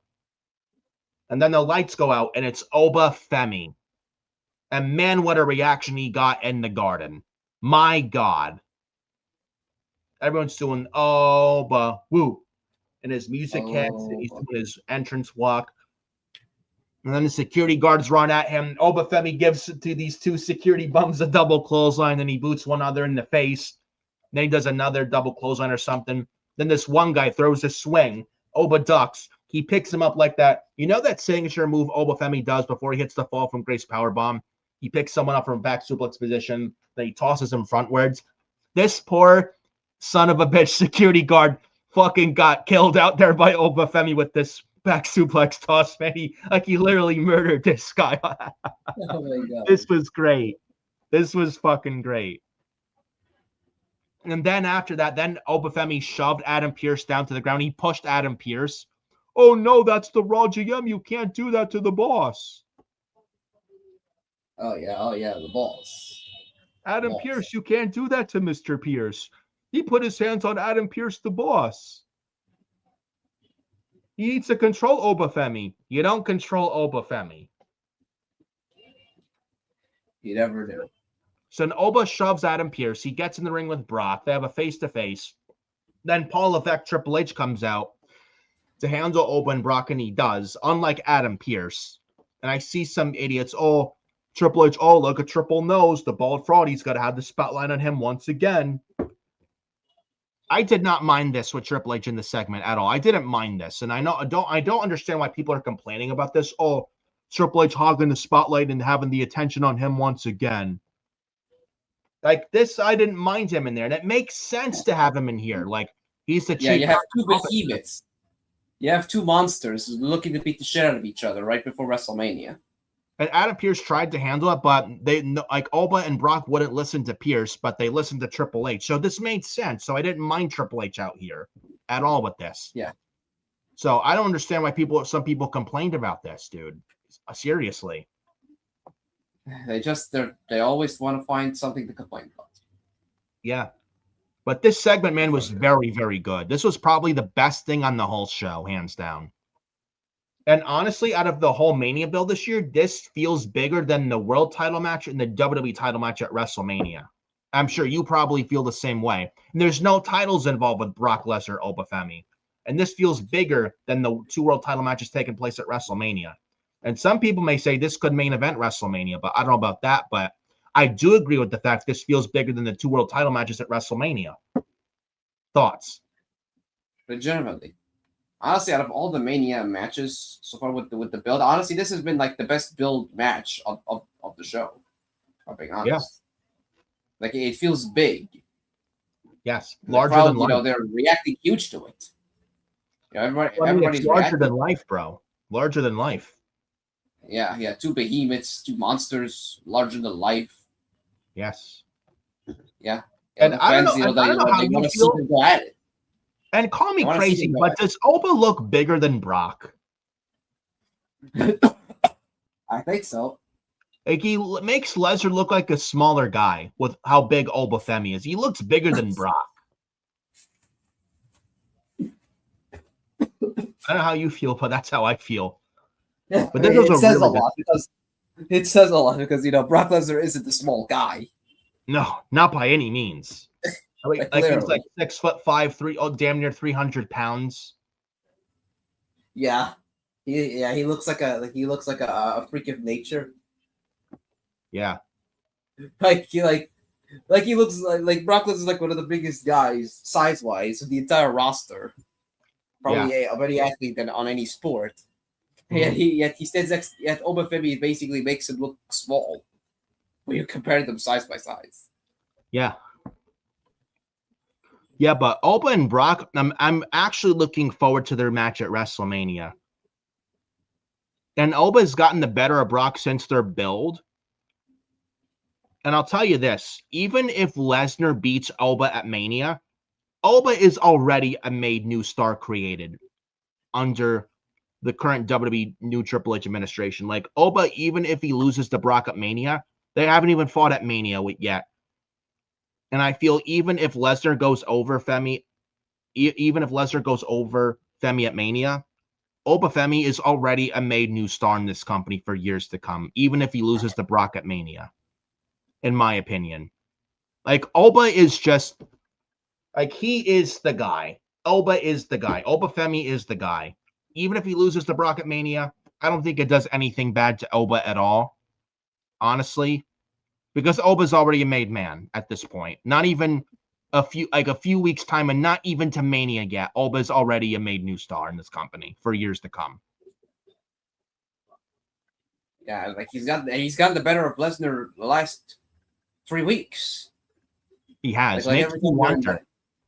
Yeah, it makes me wonder if Lesnar actually wins at Mania. Well, there's 2 more Raw episodes left.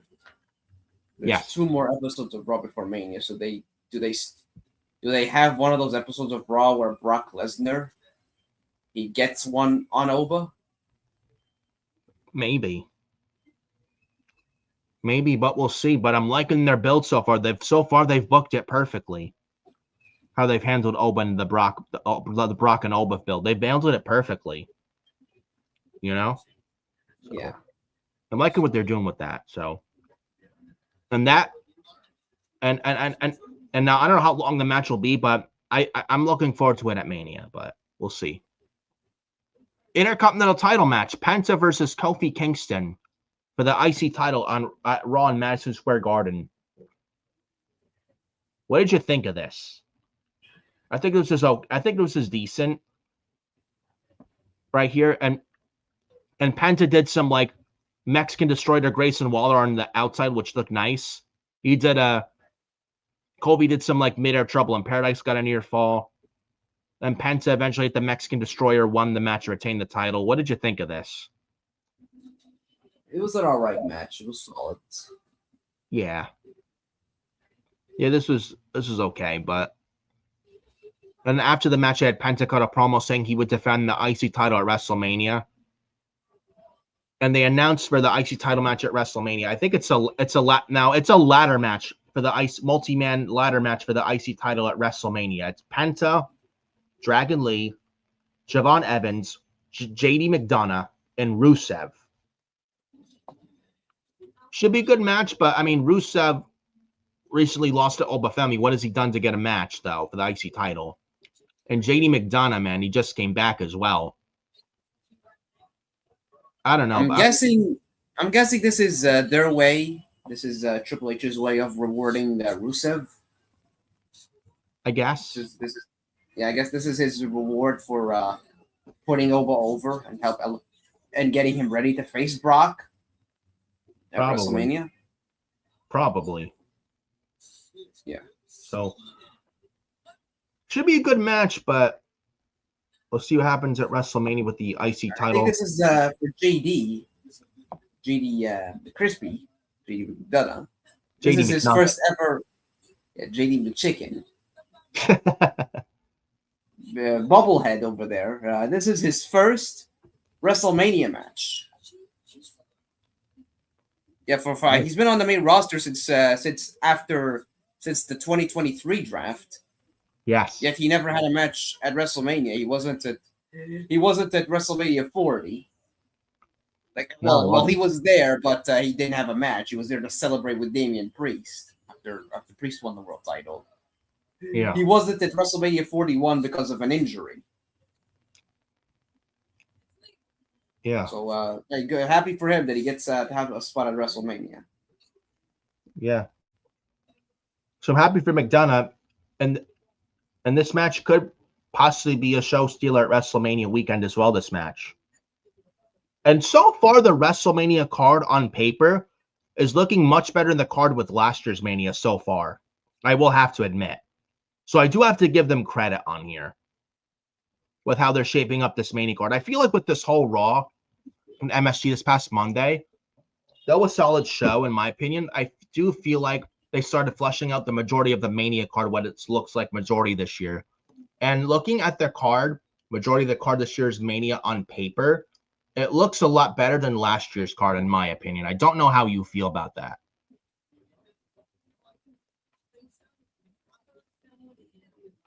Yeah, I think honestly, I have to agree here. Honestly, this is a much better card than last year. I mean, we got Cody and Cena last year. We got Roman Punk and Seth. We got Gunther and Jey Uso. We got Charlotte and Tiffany. We got Bianca, Rhea, Io. We got other stuff like that last year. Just Jacob Fatu, LA Knight. Yeah, I would say this year's card looks a lot better than last year's. Yeah, much better. We also got a Seth Rollins, Paul Heyman segment where Seth Rollins Adam Pearce announced Seth Rollins is medically cleared officially. And then Seth Rollins' music hits. He hits Heyman from behind in the back with a chair. He's about to curb stomp Paul Heyman on the chair. Then out of nowhere, and this is where I thought Bron Breakker was going to come out, it was actually Gunther from behind put Seth Rollins in a sleeper. And then Seth Rollins tries to go to the announce table to do something to get out of the hold, but he's passing out, and Gunther points at the WrestleMania sign. It's officially Gunther and Seth Rollins 1-on-1 at WrestleMania. We went over this already. Again, the injuries forced them to change their plans, so we went over that earlier. Again, I'm just disappointed we're not getting Seth Rollins and Bron Breakker, but maybe there's a chance Breakker costs Seth the match at Mania against Gunther. We'll see. So we kind of went over that earlier here on the show. The main event match of the show, Raquel Rodriguez versus Io Sky. Now, Raquel won with the Tahana Bomb, but how this came to be, the Kabuki Warriors came down during this match. Io had the match won with Raquel, Now, this I got a lot to say on it. So does this guy next to be in mind, right? Io Sky had the match one with Raquel, right? Instead of going for the Asai moonsault, going for the win. Now, I love Io Sky, but what she does here, this could have absolutely been avoided. She does a suicide dive, right? Tries to do it to Kairi and Asuka. And I swear to God, Io Sky, how she did this dive, I thought she was going to fucking die off this spot. She does the dive, and she landed on her head and neck. I thought she was going to get a concussion or get paralyzed or worse yet, death. Like, was this spot really necessary? And then, holy shit, she got fucking lucky because she got up okay, no problem, it looks like. But my God, did she get lucky because this could have gone so much worse than it could have been. I don't even know why this suicide dive spot was even necessary, dude. And there's a reason why this guy next to me says save the dives. Like, why are a lot of wrestlers these days doing a lot of dives when it's like what they say, high risk, high reward? Yeah, Io Sky did this spot. She could have been forced to retire or could have died in this spot. I don't even know why the spot was even done in the first place. And I'm sure this guy next to me might have a lot to say about it. I'm actually going to give him a 4 on this. This is one of the stupidest things I've ever seen a wrestler do. This is what makes it worse. This is what makes it, apart from the fact that the spot was dumb itself and Io almost killed herself out there. Yeah, or paralyzed herself out there. Broke her damn neck, could have been paralyzed in a wheelchair for the rest of her life, or could have fucking passed away there. Could have fucking died out there. My God, it looked so dumb on every sense of the word. You know what makes it even worse, apart from the fact that she even botched it. Yeah, apart from the fact that she botched it. We're on the road to WrestleMania. We're 2 weeks away from WrestleMania. Yeah.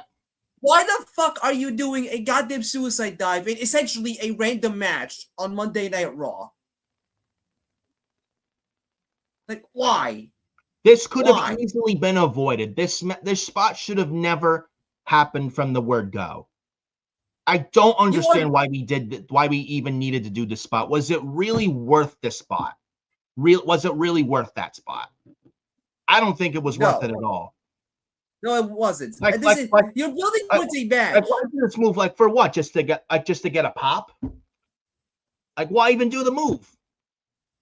I don't know if they practiced. Like, I don't know what happened behind the scenes. I don't know if they practiced it. They did it, but then when the match came, it was botched, or Io just came up with it on the fly. Like, I don't know. But whatever it was, whatever happened, this spot was so stupid. Io Sky got so fucking lucky. She's lucky. She got lucky there. She could have literally been on a wheelchair for the rest of her. Did you see the way she landed? She legitimately landed on her neck and her head. She landed on her head and her neck. She did the dive, and she's like right on her fucking head and neck, dude. Right on her head and neck. I thought she was gonna fucking die out there. She's lucky. She's lucky she's still walking. Peter Rosenberg even went on X and said this. Like some fan tweeted a video from Instagram out Io Sky with a crazy angle shot of Io Sky doing the dive and almost killing herself up there. Peter Rosenberg quote tweets this saying, "This is why I tell whoever I cannot evolve and even on the main roster, don't bother with these dives. They are all a risk, no reward. If you successfully hit a suicide dive in 2026, no one cares. But if you mess it up, you could truly harm yourself. Don't do it." I'm not a big fan of Peter Rosenberg at all, but tell him when he's telling lies. Literally. I don't understand why we're still doing dives, suicide dives in general, in 2026 in wrestling. There's a reason why Adam Carl, my right, says to me, save the dives. Like, literally, you don't always need to do them. You don't always need to be doing dives all the time. Nope. Like, if you're going to do dives, how about you do them when the match is important and when you're looking to win a match? Now when the match is so unimportant, so insignificant, it's going to be forgotten about by the next match. And what did Raquel versus Io really mean? Nothing. It was just there. Like if they wanted to do something, if they wanted to have Asuka and Kairi Sane interfere, like Io just couldn't look at them and just walk towards them, get on the outside on the bottom rope, and brawl with Asuka. Like he could do something as simple as that. Dude, even Kairi Sane looked concerned for Io out there. Like she's like she looked fucking scared and worried she looked scared and worried for Io out there, did Kairi Sane. Even Kairi out there. Yeah. You had Kairi Sane legitimately fearing that her friend, that something bad may have happened to her friend. Unbelievable. They need to, like, you know how we mentioned. Enough of these dives. Like, stop it. Like, remember how we mentioned before, ban the diving headbutt? They need to ban these dives too. Like, so what do you say? Save the dives? Yeah, literally. Enough of them. Enough of them. We don't need to see dives in every, like, what is it with these companies that have every match? Like, everybody does dives. It's WWE, it's AEW, it's all these wrestling companies, a lot of them. Why even have wrestlers do this move? Like, is it in the wrestlers' contracts that they have to do one dive per match? I don't get that. Like, my God.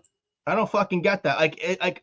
It's like high risk, no reward, these moves. Like, and it's not even the first thing. So this isn't even the first. The Io Sky wasn't even the first wrestler to do a dive and nearly injure yourself. Like, this happened like a few days prior to this on AW Collision. Yes. It was a tag match between Megan Bayne, Lena Cross against Harley and Willow. Yes, that match happened again. Why? Why? Because fuck up. That's why. Tony Khan loves his rematches for some reason. There was a spot in the tag match where Lena is holding Willow and Megan, because Megan, she does the suicide dive multiple times, in her matches. She lands it. To be fair, she lands it flawlessly as well. But this one time she does it, she legitimately nearly landed on her forehead. Yeah. Why why even do the move? Why do the fucking move? It's on a random collision in a rematch nobody asked for. Yeah, the rematch that nobody gave a fuck about, by the way. Literally. Like, why are you doing this dive? Like, what is the need for it? Like, what is there is no need for it. Like, again, is it in the wrestler's contract to do one dive per match? Are they just doing it because, well, for the sake of it? Like, what is it? Like AEW does this, especially AEW does this all the fucking time, and you're doing these dives like what? Just to get a cheap pop, to gain interest from the audience, from fans, just to get a cheap moment pop, just to draw interest because AEW can't draw interest. Like, literally, like enough of these dives, literally. Like AEW does dives all the time, and all the time AEW they drop people on their head, and most times on the damn apron. Like, do you really need to do that all the time? What, because to gain interest from your dying AEW product? My God, like they really should ban these dives, dude. They really should. Yeah. I mean, I'm glad Io is okay. I'm glad she's not hurt, but it wasn't worth doing it.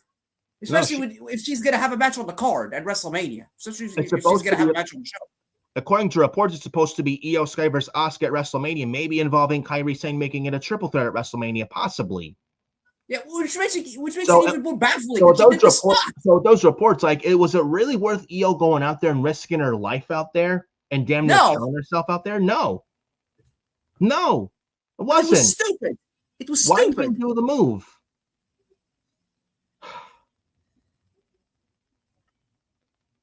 My God, man. Yeah, I'm just glad Io Sky's okay. Because this could have gone really, really bad and a lot more worse than it looked. And she got fucking lucky big time. Lucky. Lucky's an understatement. Yeah, she's lucky. She's lucky she's walking. Especially after a spot like this. Like 99% of people, they would have died if they did this. If they landed on their head and neck like that, they would have been instantly dead. And a lot of athletes these days, one of their stretches, they do like neck bridges. So with their exercise, to help with their neck strength, they do bridges. Even on like a wrestling team in like grade school or college, they see a lot of them use their neck like doing bridges for stretches. Like Like, a neck injury is nothing to fuck around with. And Io Sky could have lost her life, could have been forced to retire right here off of a stupid dive. Io's lucky to still be walking and breathing. She's lucky to still be alive. And she's lucky she's not in a wheelchair. This spot should have never happened. Why even do the spot?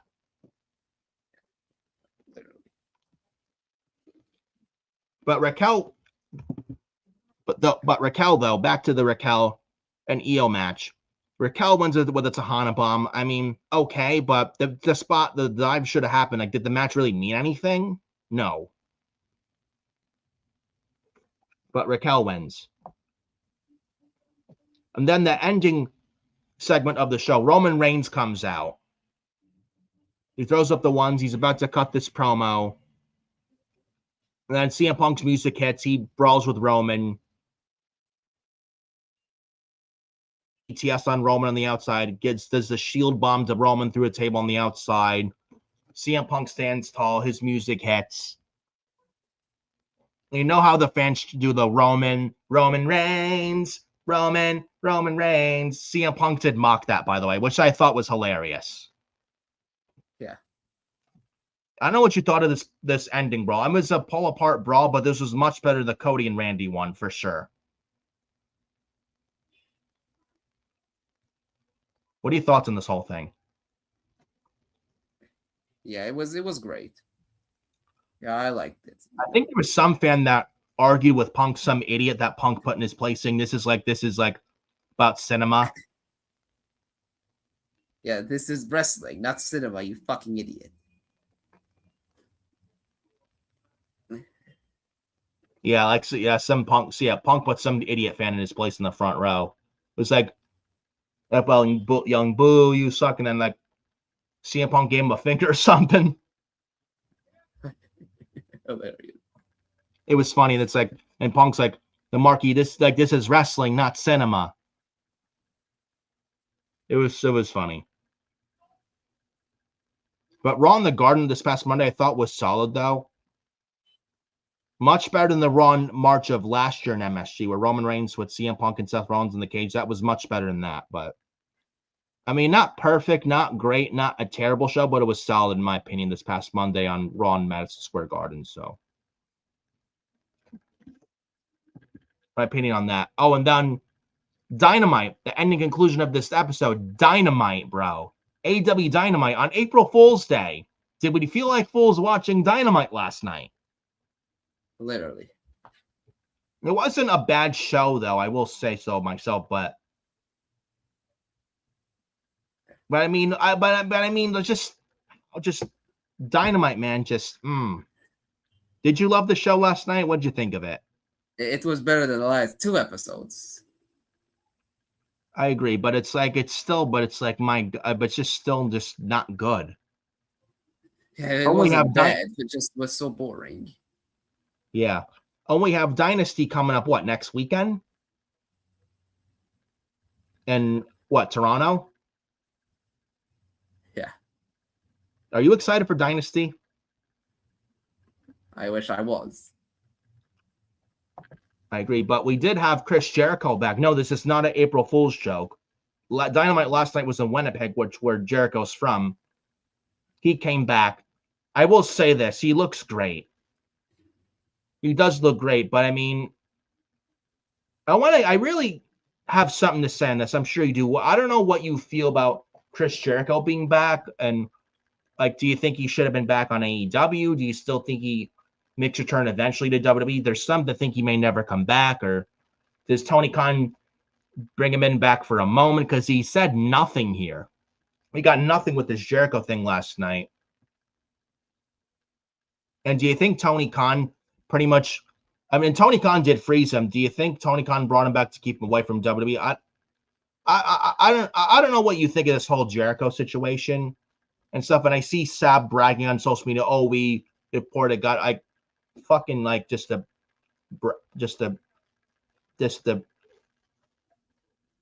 yeah. I'm not going to talk much about Sab just because I don't want to cause drama or trouble. But it's like this whole Jericho thing. What do you think of this whole thing, bro? Because I honestly think, in my opinion, I think Jericho was honestly frozen to keep him away from WWE.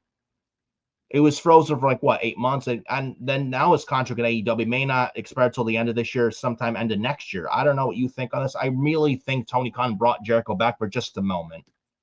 Because Jericho's done everything in AEW. There's nothing left for him there. Like, so why bring him back with AEW? I think he is better off still going back to WWE, and still is. I don't know what you think on that. This whole thing, though, dude. Yeah, it does. Yeah, this whole situation is so confusing. I think Tony Khan merely brought him back to keep him away from WWE because he knows where Jericho's going. Yeah, if you looked at his entrance, like if you looked the way he looked at his entrance, he looked pissed off. Like Jericho didn't want to be there. Literally. I don't blame him. Even Jericho knows there's nothing left for him there. He doesn't, like, he wants out, but Tony is keeping him in, like he's keeping them holding him hostage here because he knows where Jericho's going. And Tony knows if Jericho goes back to WWE, it's going to be better off with WWE, and it's going to make Tony and AEW look stupid. Well, I'm sorry, Tony. You look stupid either way, whether you hold Jericho hostage or not. You know, Jericho's done everything. You know, and Jericho knows the AEW's a sinking ship. Like, Jericho's still there. What does it do for AEW? It does nothing. Nothing. And I find it funny that the AEW sickles, like, when the rumors first started about Jericho going back to WWE, oh, they can have him. Fuck Jericho. He's old. And now Jericho's back on AEW instead. Now, all of a sudden, those same sickles are happy Jericho's back. Yeah. Quite comical, right?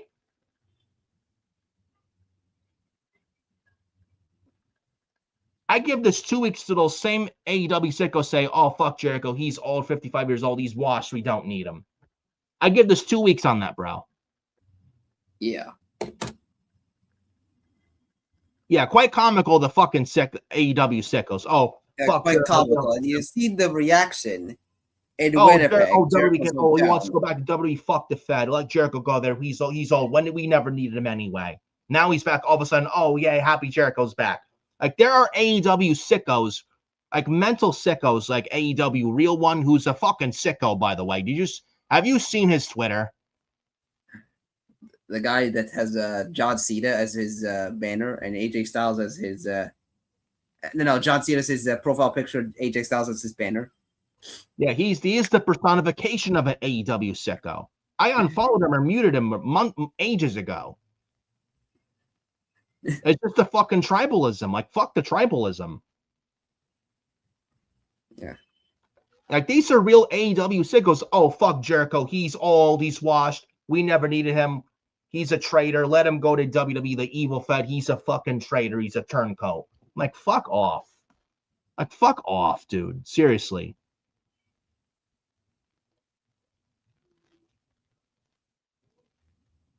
Honestly, Jericho, I still think to this day he should go back to WWE. He's better off there. What is he going to do for AEW? And Tony's just keeping him there because he's afraid.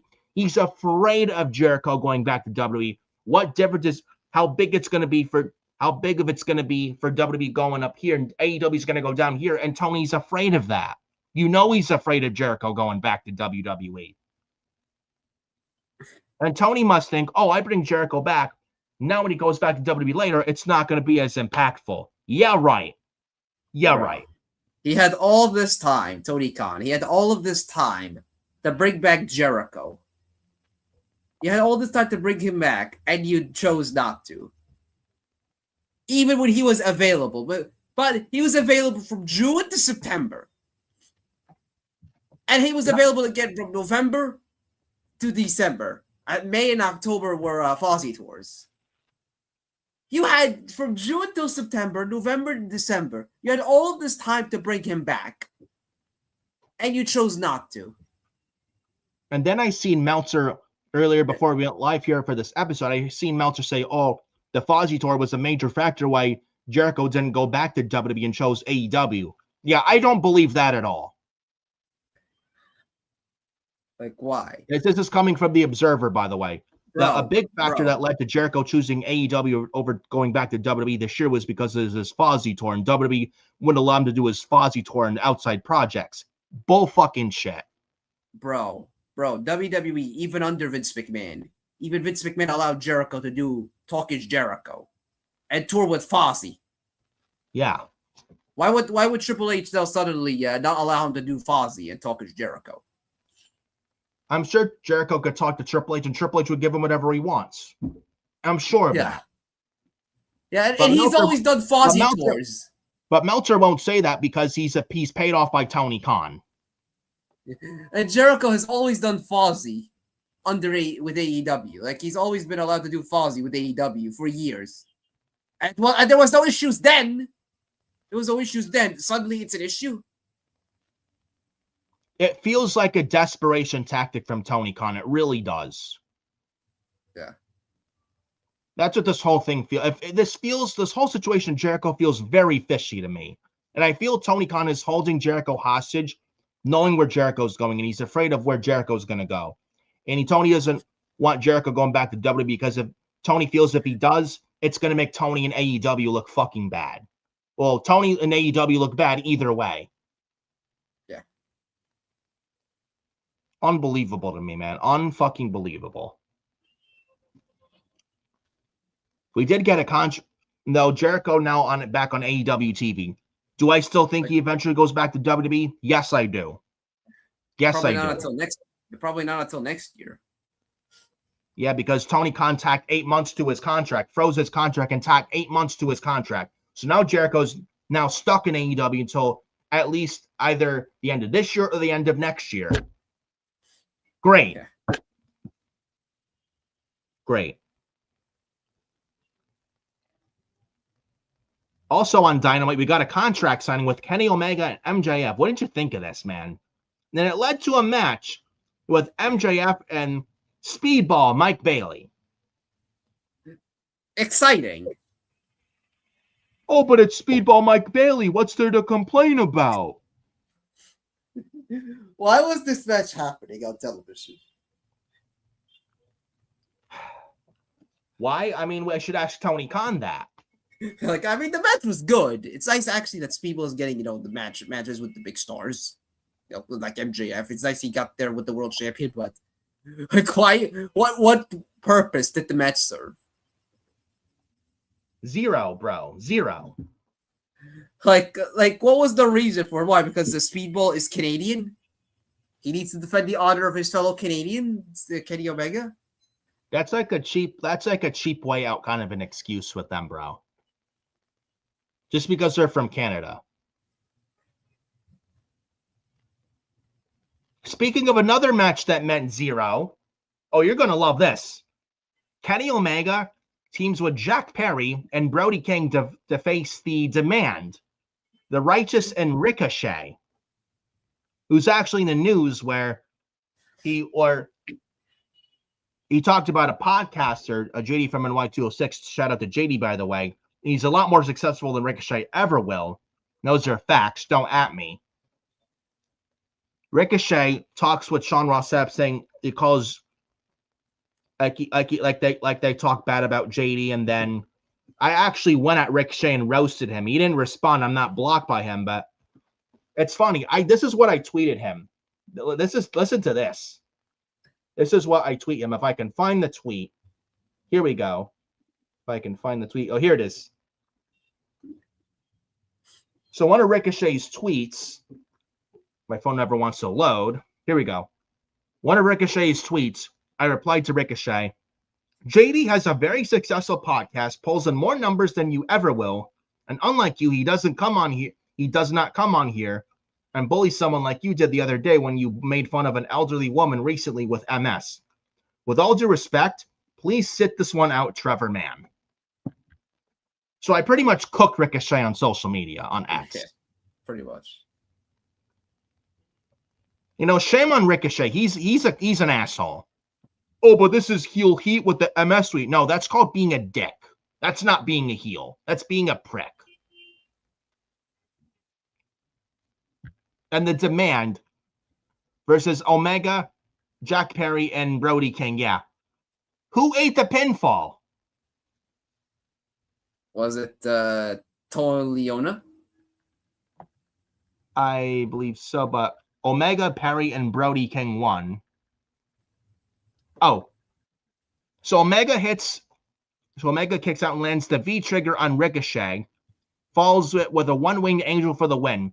So Ricochet pinned by Kenny Omega. So I cooked Ricochet this week on X, and then the same week, 2 days later, last night on Dynamite, Ricochet's pinned by Kenny Omega. Oh, man, you can't make this up, bro. You can't make this up.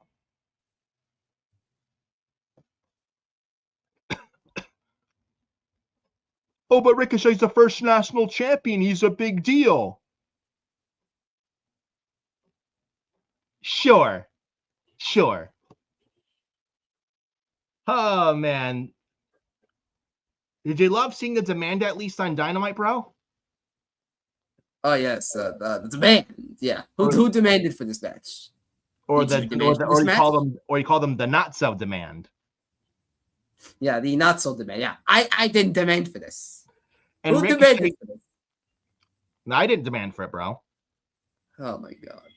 And the Ricochet ate the pin, by the way. Yeah, Ricochet, first national champion. Yeah, loser. Yeah, big deal. All right. I cook him this week on X, and then he gets pinned by Omega last night on Dynamite, bro. Maybe you put the maybe you cursed him. Yeah, maybe Danhausen for an unofficial appearance on Dynamite put a curse on Ricochet. Yeah, he seen that MS tweet, and he had to curse Ricochet. Oh man. Moving on, we got Will Ospreay versus Pac. This wasn't bad, but Will Ospreay wins this. But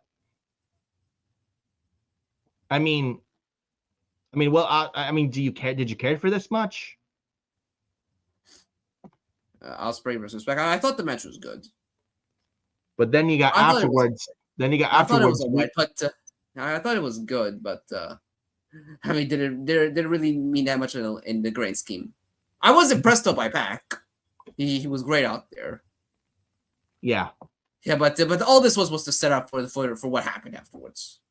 Yeah. You got the Death Riders, including Wheeler Useless, coming out. Oh joy. That's exactly what we needed to see. Wheeler and Useless Danny Garcia. Yeah, Wheeler Useless and Danny Garcia. Yeah, that's exactly who we needed to see on the show. Yeah. Yeah, they beat up Will Ospreay. Yeah. Then they wrapped Ospreay's neck with a chair. Claudio was gonna stomp on the chair, but before Moxie stopped him. So the Death Riders heels or faces? What are they doing here? I think they're tweeters, I guess. I don't fucking know. Honestly, all this is it's just to wrap up whatever they want to do with Ospreay and Moxley coming out of Forbidden Door last year. Because it was the Death Riders who took out Ospreay. So this is pretty much them wrapping up the storyline. Yeah. But we got also Triangle of Madness versus the Brawling Birds and Mina Shirakawa. The Triangle of Madness, it's Julia Hart, Sky Blue, and Thekla. Now, did this match mean anything? No. We had the Brawling Birds and Mina Shirakawa win this match. We had Jamie Hayter pinning Julia Hart for the win for the Brawling Birds and Mina Shirakawa. I mean, does this mean anything? Did you care? No. What purpose did it serve? Fuck all. Zero.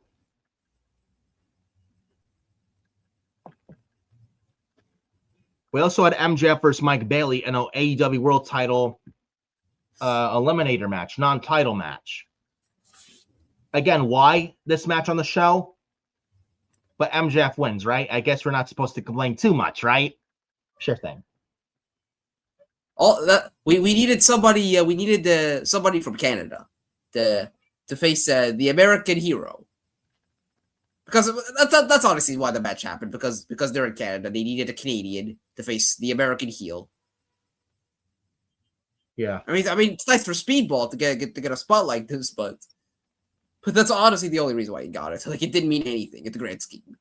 Like, if this was in the United States, it would be MJF against probably Kevin Knight or somebody else. But because it was in Canada, they put the Canadian there.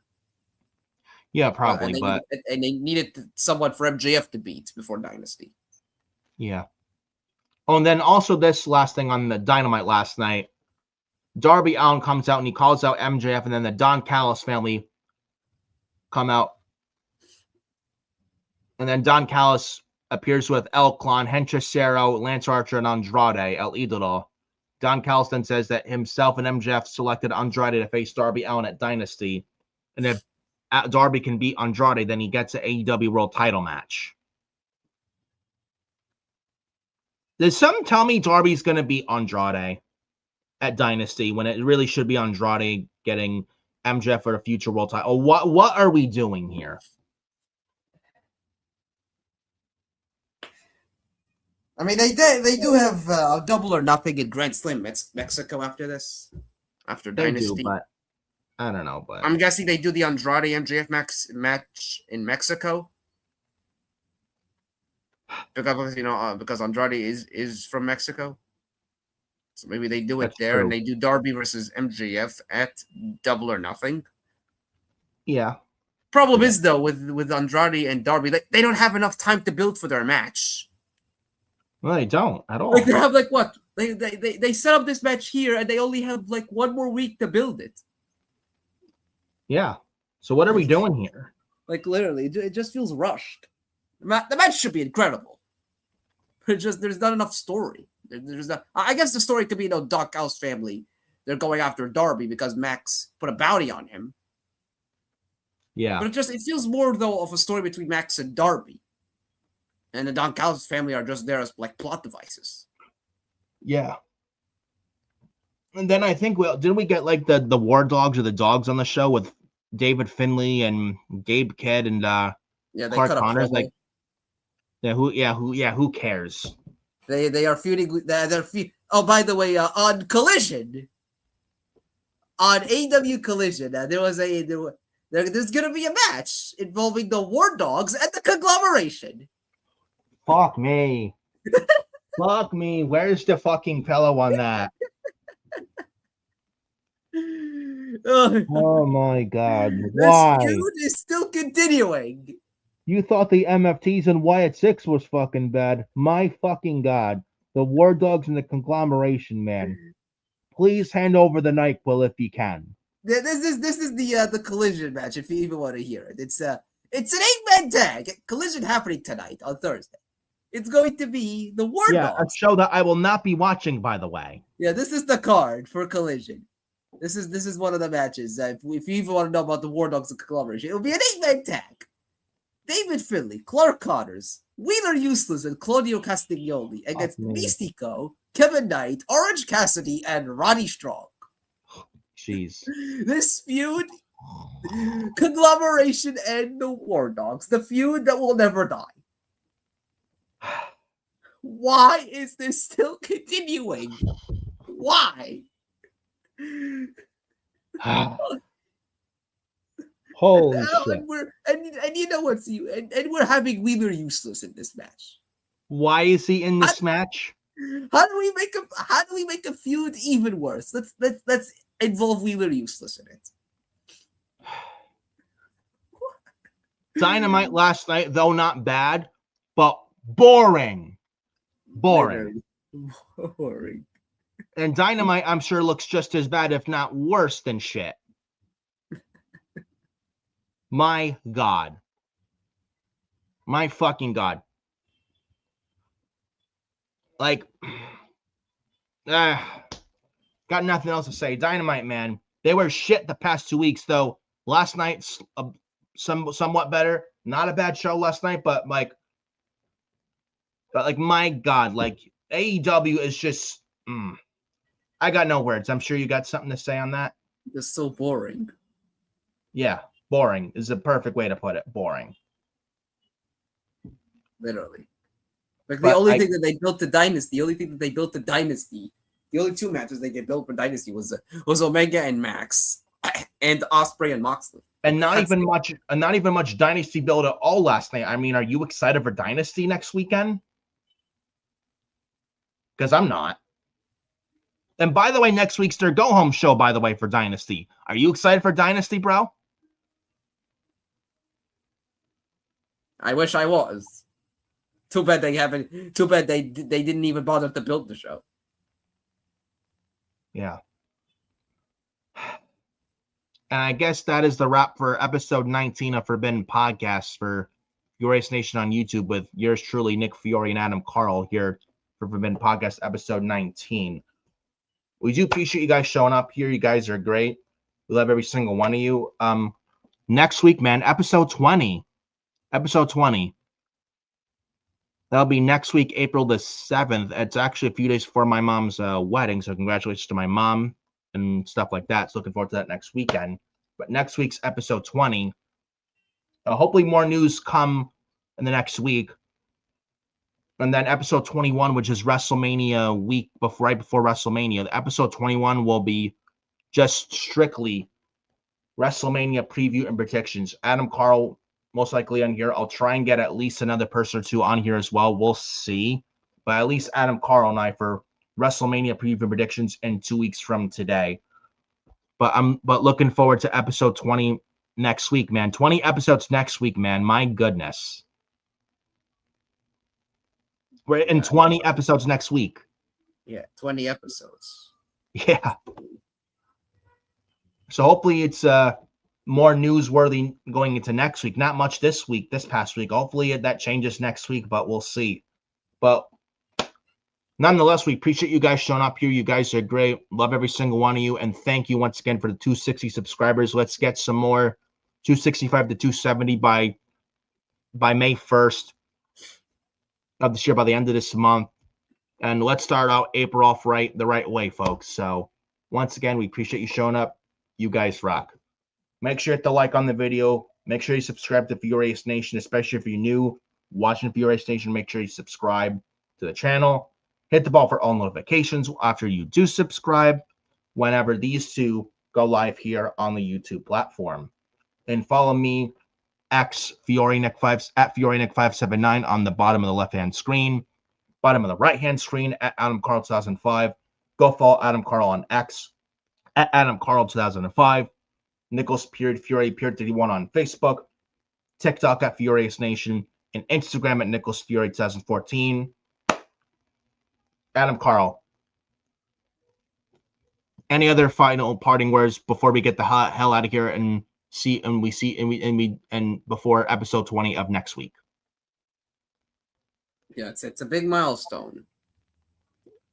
Yeah, it's a milestone. You know, I'm very excited. Yeah, I'm very excited for that. For everybody. Hope everybody's taking good care of themselves. And happy spring. Absolutely, man. And it's funny. And also, it's funny. A year ago today, I got my left foot surgery too.